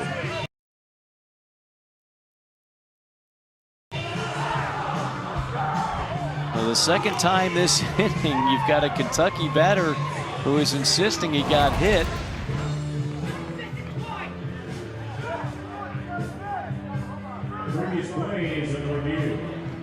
It is under review. Fontenot goes for the swing and miss.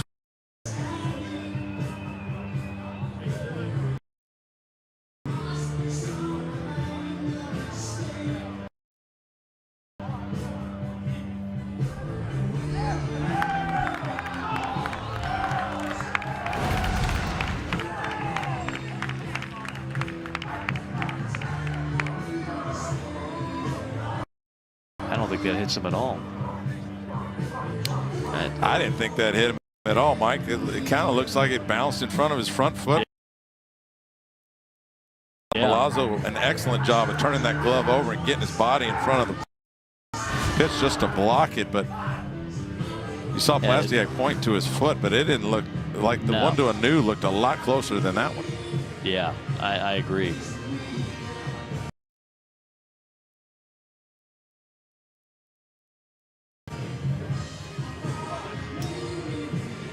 But I mean, the thing is, like, there's no risk versus reward when it comes to this. So I mean, it's almost like a flopping play in basketball where you figure what I got. But now in basketball, you can actually get a technical foul for that. In baseball, there's no downside to pretending you got hit when you didn't get hit.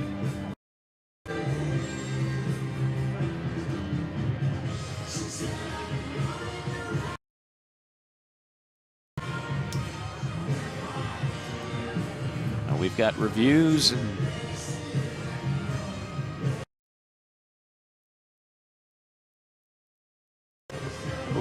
we've got my man Todd Walker can't hear me, but I know he's got some words of wisdom coming up here.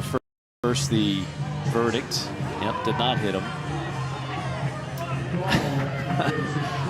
If you're Plastiak, you have to know that that ball didn't hit you.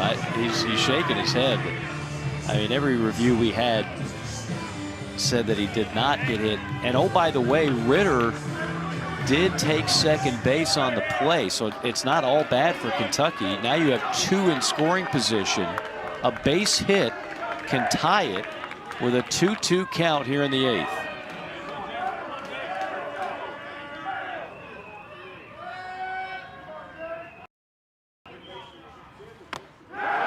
Inside. Now this is a tough spot. Now 3-2. You have first base open. You certainly don't want to groove a pitch in there to tie the game up. It is the 8-hole Plastiak, but you got first base open with one out, one pitch to the 9-hole can get you out of the inning. I think you could expect something off speed here, but the last thing he wants to do is give Plastiak a chance to tie this game up.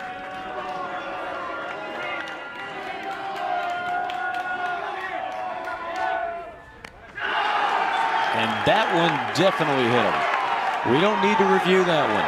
The home plate umpire, Will Posey, is going to escort Plastiak to first, as Plastiak gave a little bit of a extra reaction. I don't know if he was upset with the call or the fact that he got hit or all the above or what. I mean, there's nothing overly malicious about that. It hits him in the leg. And Fontenot, now there's some words exchanged right there, and that's where Will Posey says, okay, let's have cooler heads prevail. A lot of times in the big leagues, Mike, what you'll see is with a purposeful walk, meaning he's going to put him on to put himself in a double play situation. You'll see pitchers hit batters just so it doesn't go on their walk total. It goes on the hit by pitch total. I don't think that was the case there. I think Devin Fontenot just trying to throw a curveball to hopefully get a swing and miss, knowing that Milazzo would block it. But again, he wasn't worried that he'd walk him or not because, again, first base was open. A double play can get him out of this inning. Well, now, because of the chatter that went on there between Plastiak and Fontenot, all 4 umpires, excuse me, are huddled up and discussing matters. I mean, I don't know what there is to discuss.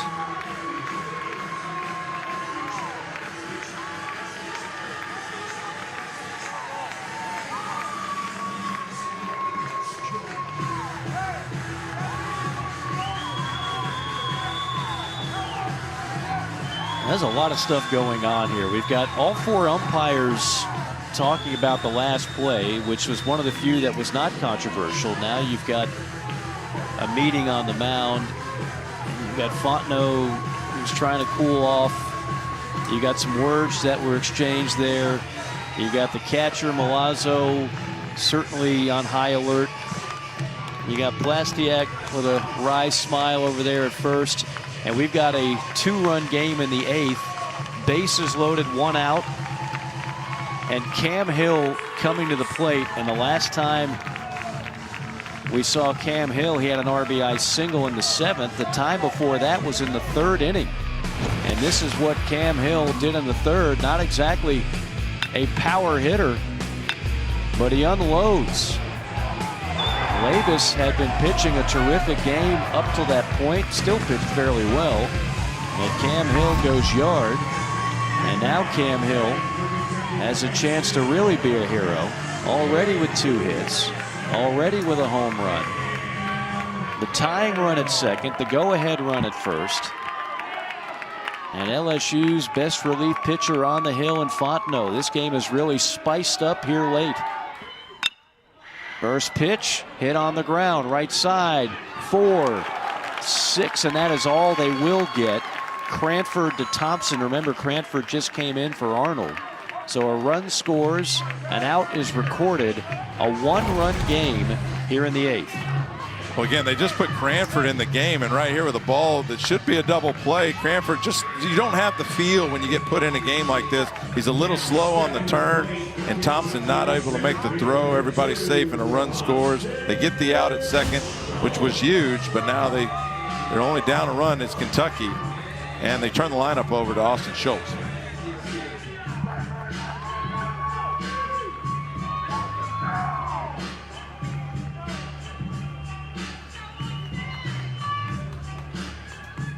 Certainly a good guy to have up in this spot. Schultz has struck out twice. He's walked twice.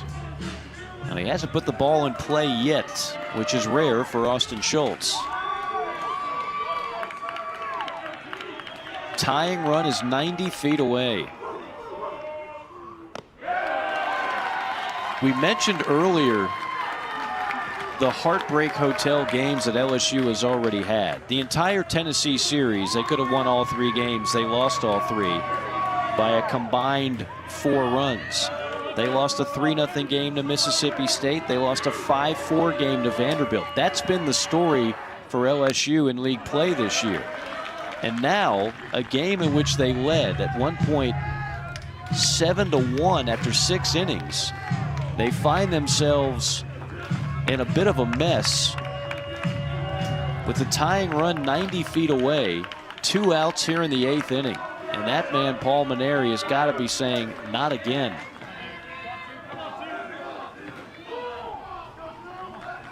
A ball and a strike to Schultz, nowhere near. This is the guy that Fontenot wants. You do not want to face TJ Collette coming up next. You got 2 outs.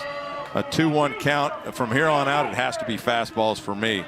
Let Austin Schultz hit it at somebody. But again, you dance around the zone and walk Austin Schultz and bring their best hitter, TJ Collette, up with the bases loaded. That spells trouble.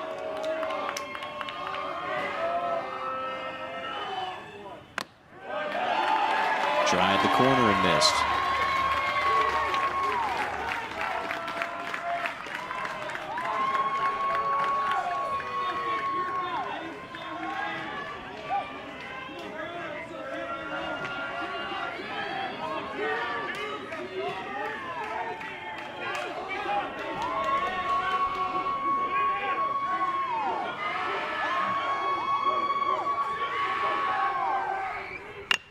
Comes back with the fastball up the middle.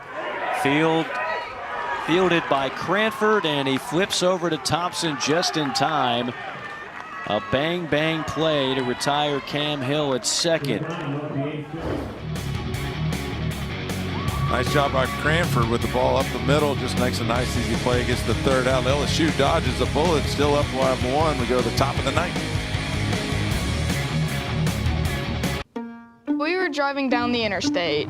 All of a sudden, we got a flat tire. It was like, boom. With 5 kids in the car, where could I go that was going to be safe? There's a big red Chick-fil-A sign. I literally said out loud in the car, Chick-fil-A will help us. I get down to it, make sure that they're fed, change the flat tire, and they rolled on their way. Christian even said my pleasure as he was changing our tire.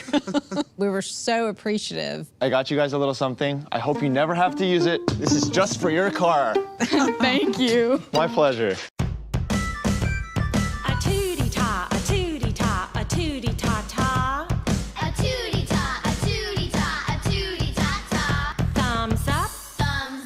Elbows back. Elbows back.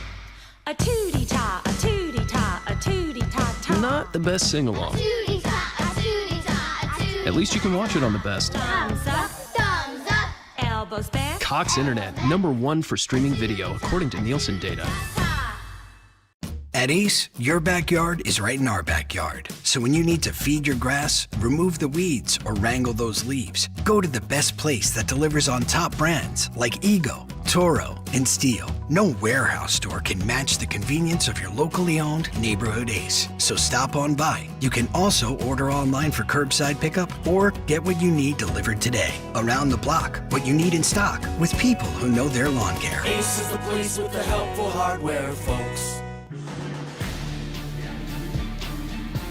Things have gotten awfully interesting at Kentucky Proud Park in Lexington.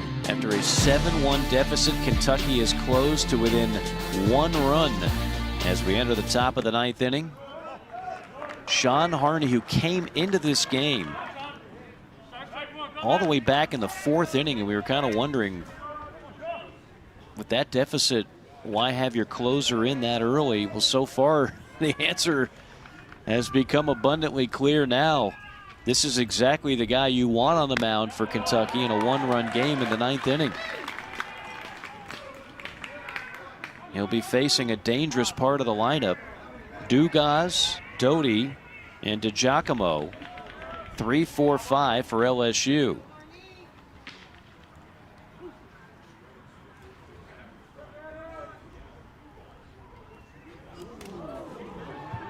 That one comes inside on Dugas. Might have gone looked like it hit him. Sean Harney been in the game a while since Kentucky was down 7-1. Now they've climbed all the way back in there, and they got the right man on the mound. Gavin Dugas, the 3-hole hitter for LSU. And he's got to navigate through the 3, 4, and 5 of this powerful offense.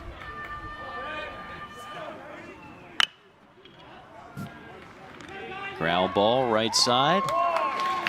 And that'll be the defensive replacement. That's Grace over there at second. Estep is at third. So the new second baseman for Kentucky doesn't take him very long to get some action. That's Drew Grace, the sophomore.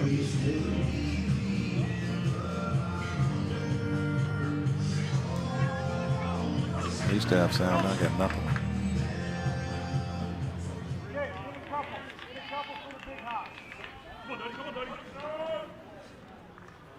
Here's Cade Doty.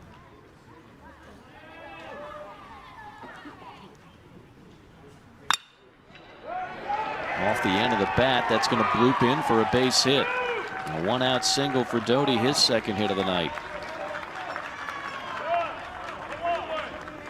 Well, they had Cade Doty played way back in the outfield, and he just pumps a little ball into center field for his second hit of the game. He got a base hit back in the 3rd, and with 1 out, puts the ball in center field. And LSU certainly would need some insurance runs against this Kentucky lineup that looks hot in these last part of this game. Looking ahead to the bottom of the 9th, by the way, for Kentucky, exactly what you would want. 2, 3, 4, Collette, Rhodes, and the red-hot Colton Kessler. So if, assuming Fontenot stays out there for LSU, it is going to be a hard-earned finish Grace again on another ground ball. A second assist in the inning. Doty moves to second on the play. Nice job by Estep, not trying to force anything, just getting the second out. They went ahead and let Doty get into second base. If he forced it, that could be trouble. Throwing the ball away and really making a big inning for LSU. Nice job just staying under control, getting that second out. Again, I know Todd can't hear us, but that's Grace in the game at second now for Kentucky. And here is Jordan Thompson, the batter, trying to get some insurance for LSU. Jumping at the first pitch he sees, fouling it back. No balls, a strike on the LSU shortstop, who's been busy today. He's got 2 hits, including an infield single. He's also drawn a walk, so he's reached base 3 times.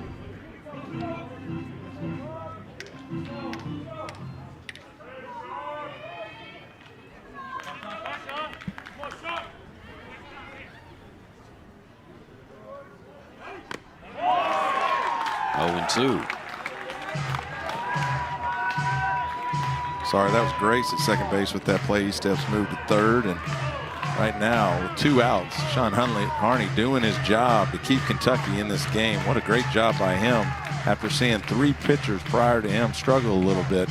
And this is why he's one of Kentucky's best.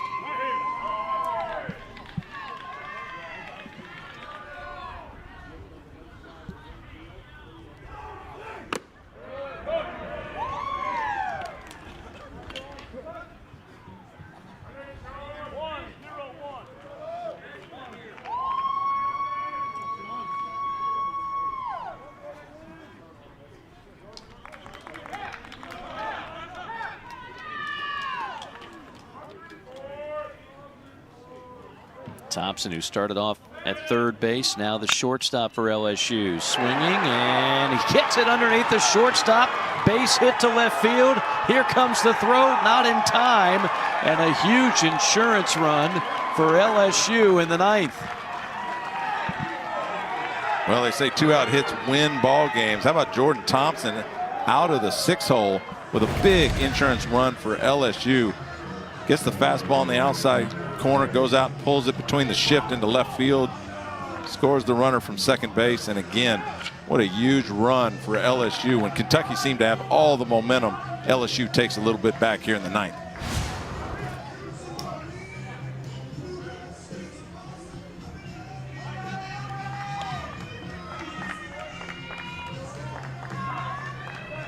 Yeah, big grin on that young man's face, and justifiably so.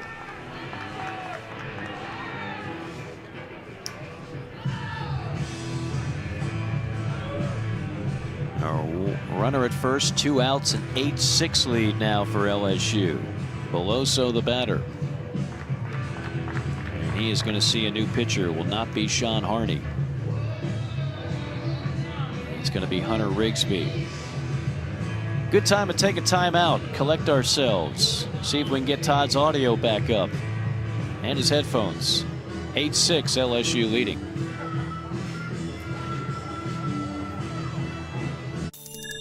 Hey, it's good to see you. I know, right? Finally. Loving those shoes. Morning. How are you? Here, let me show you. Q3 numbers are suggesting. The company we've trusted to keep us working remotely is the same company we'll trust to bring us back together, safely, securely, and responsibly. WebEx, start the meeting. So now, between all apart and all together, there's a bridge. Cisco, the bridge to possible. Game-changing lotion with nourishing moisture and no sticky feel. Too good to be true? No way. The game-changing Nivea Breathable.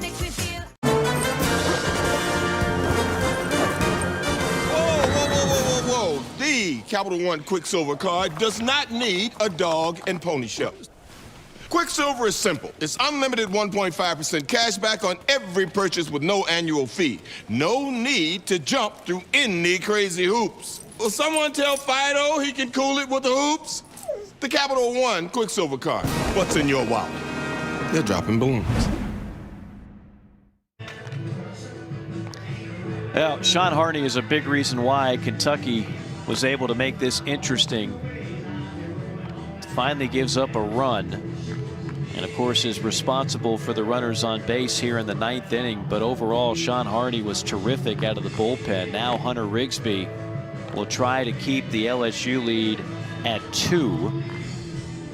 You see the numbers on Rigsby for the year, not nearly as proven a commodity, I guess you could say, as Sean Harney. It'll be Beloso at the plate for LSU. He is 2 for 2 tonight. Todd Walker, what a ball game. Hunter Rigsby, with not a lot of innings pitched, only 3 this year. He's given up 4 hits. Ian Aston, a tough spot to come up and close out the door on LSU. That guy, Sean Harney, did an excellent job with 4 innings pitched. Kept Kentucky in the game up until giving up the insurance run there in the 9th. But again, Hunter Rigsby coming in big.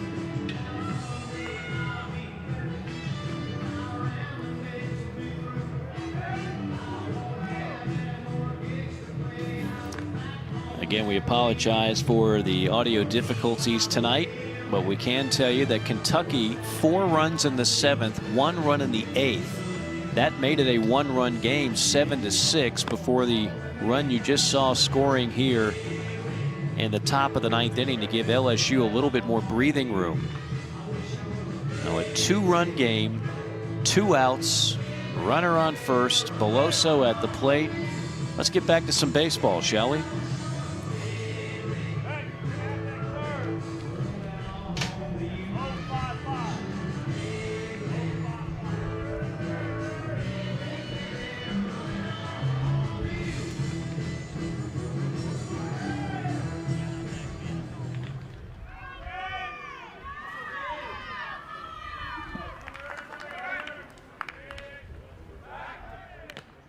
Snap throw to first.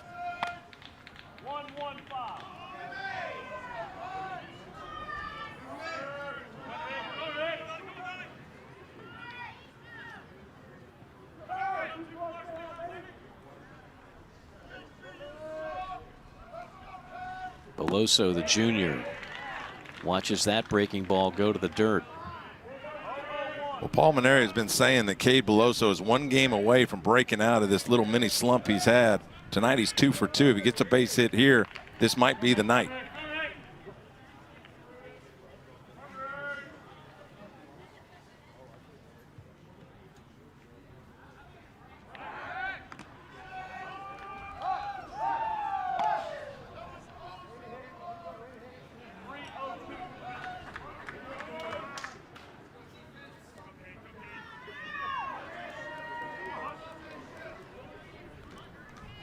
Beloso hitting .240 on the year, but again, as Todd mentioned, a good night so far, 2 for 2.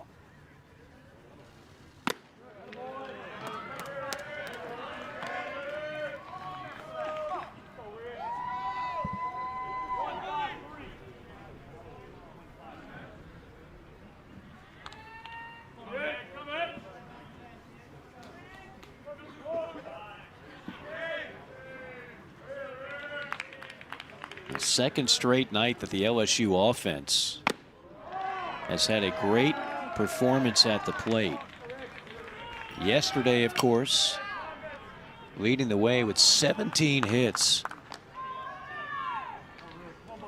in a 15-run performance. Tonight, 8 runs on 11 hits.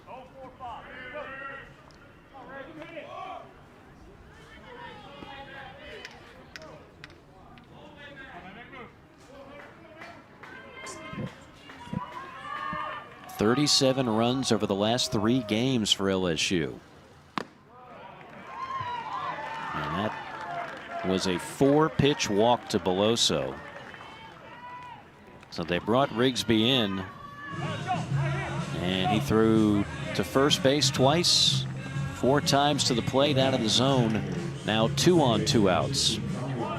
Well, with 2 outs, Mingione chooses who he wants to pitch to. You don't necessarily want to walk Beloso, but once he got behind in the count, you go ahead and walk the left-handed hitter who has 2 hits already tonight to face Alex Milazzo, who has a tough offensive year so far.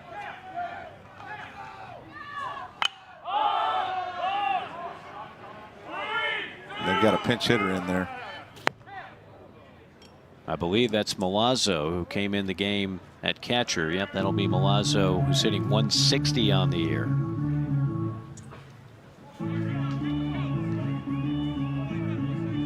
I beg your pardon. Now they've pinch hit for Milazzo, so that is number 16. That's Collier Cranford. Okay, so they double switched essentially. Cranford, who already entered the game at second, he moved in the 8 hole. And then Milazzo would be in the 9 hole. Strike 2.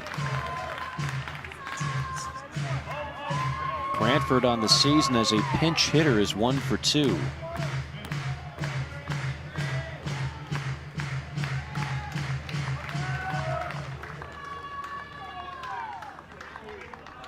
Two on, 2 outs, an 0-2 count. Big pitch for Hunter Rigsby.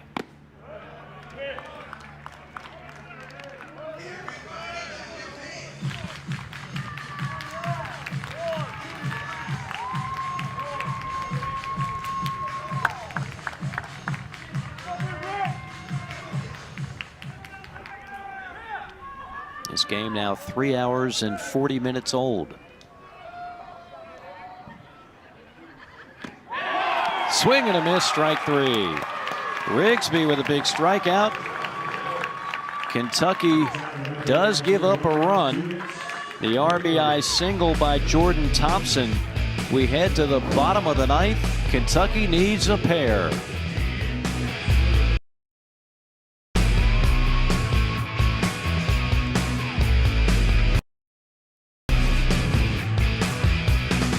You ever think Pac-Man gets tired of eating these same little dots? I could get any 3 toppings on my large pizza for just $10. Pepperoni, sausage, bacon, the $10 tastemaker, only from Pizza Hut. I think I'm about to out-pizza the Hut. No one out-pizzas the Hut.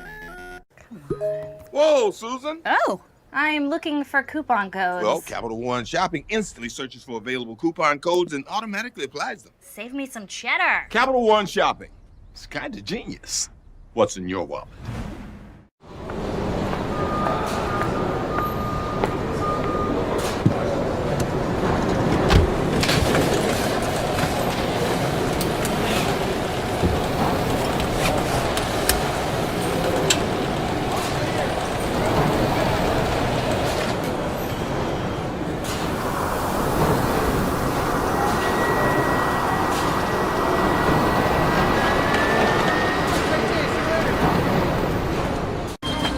Small business life is kind of crazy right now.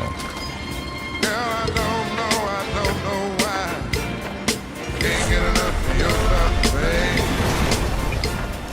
babe. With HP Instant Ink subscription service, the printer orders its own ink when it's running low, which gives you one less thing to worry about. HP printers fall in love with getting it done.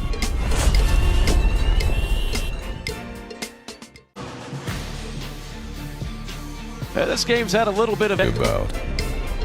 HP printers fall in love with getting it done.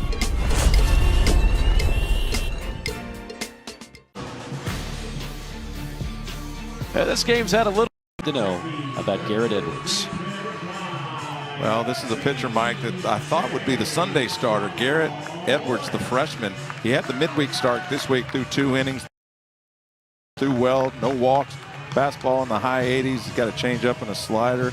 The fastball has cut and run. And again, I think in this kid's future, he's going to be a starter. But right now, they bring him into the 9th to try to hold the lead. And again, it will not be easy. 2, 3, 4 in the lineup. It all starts with T.J. Collette. He of the 35 career home runs. And he of the 2-run single his last time up. Then Rhodes. Then the red-hot Kessler. Good battle, bottom of the 9th. Game 2 of the series. LSU won the first one last night. That one was not exciting. It was a blowout. This one has been.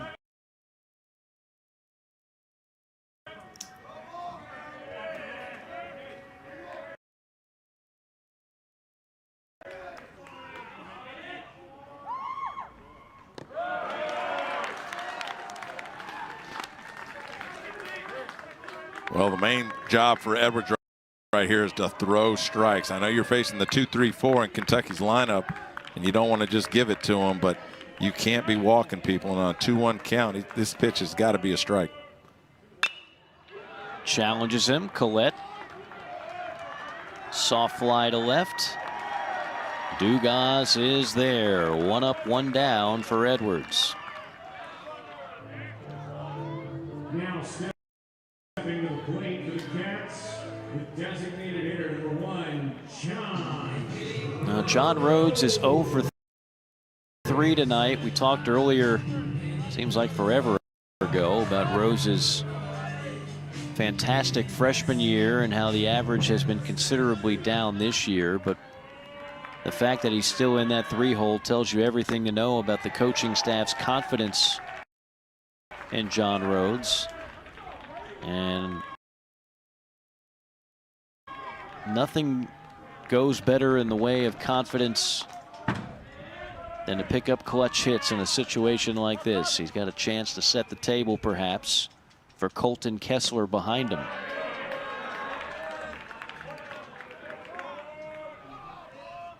Edwards with his command of the fastball. Now you see a really tight slider on the outside corner, just misses. But again, throwing strikes is the big deal with a closer, and he's done it to TJ Gillette, popped him up, and now he gets John Rhodes the 3-hole to pop it up for the 2nd out.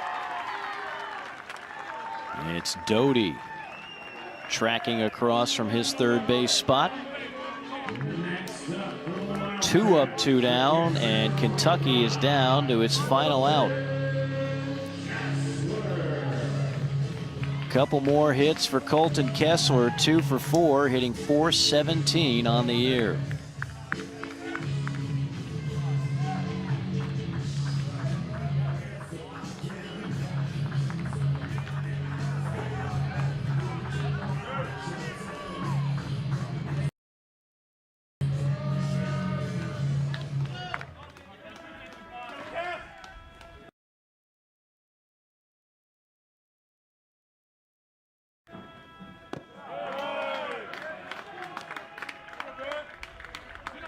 One ball, no strikes to the Kentucky catcher.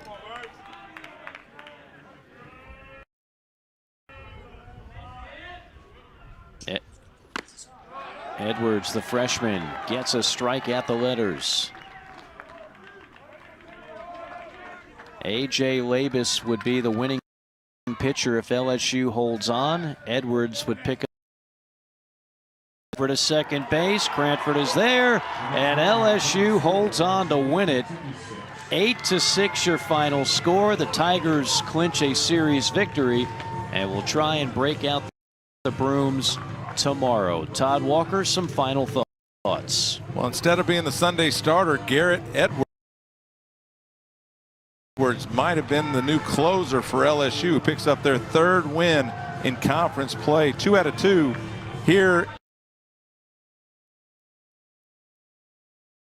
in Lexington, and they've got to be feeling pretty good about themselves. I know Maneri's been talking all week about staying positive. I mean, what more positive way to walk into Lexington, win 2 games with a chance to sweep tomorrow. Once again, it's been our pleasure to bring you SEC baseball here on SEC Network and SEC Network Plus. LSU wins it by a final of 8-6 for our entire SEC Network crew. We wish you a great rest of your evening. So long for now, everybody.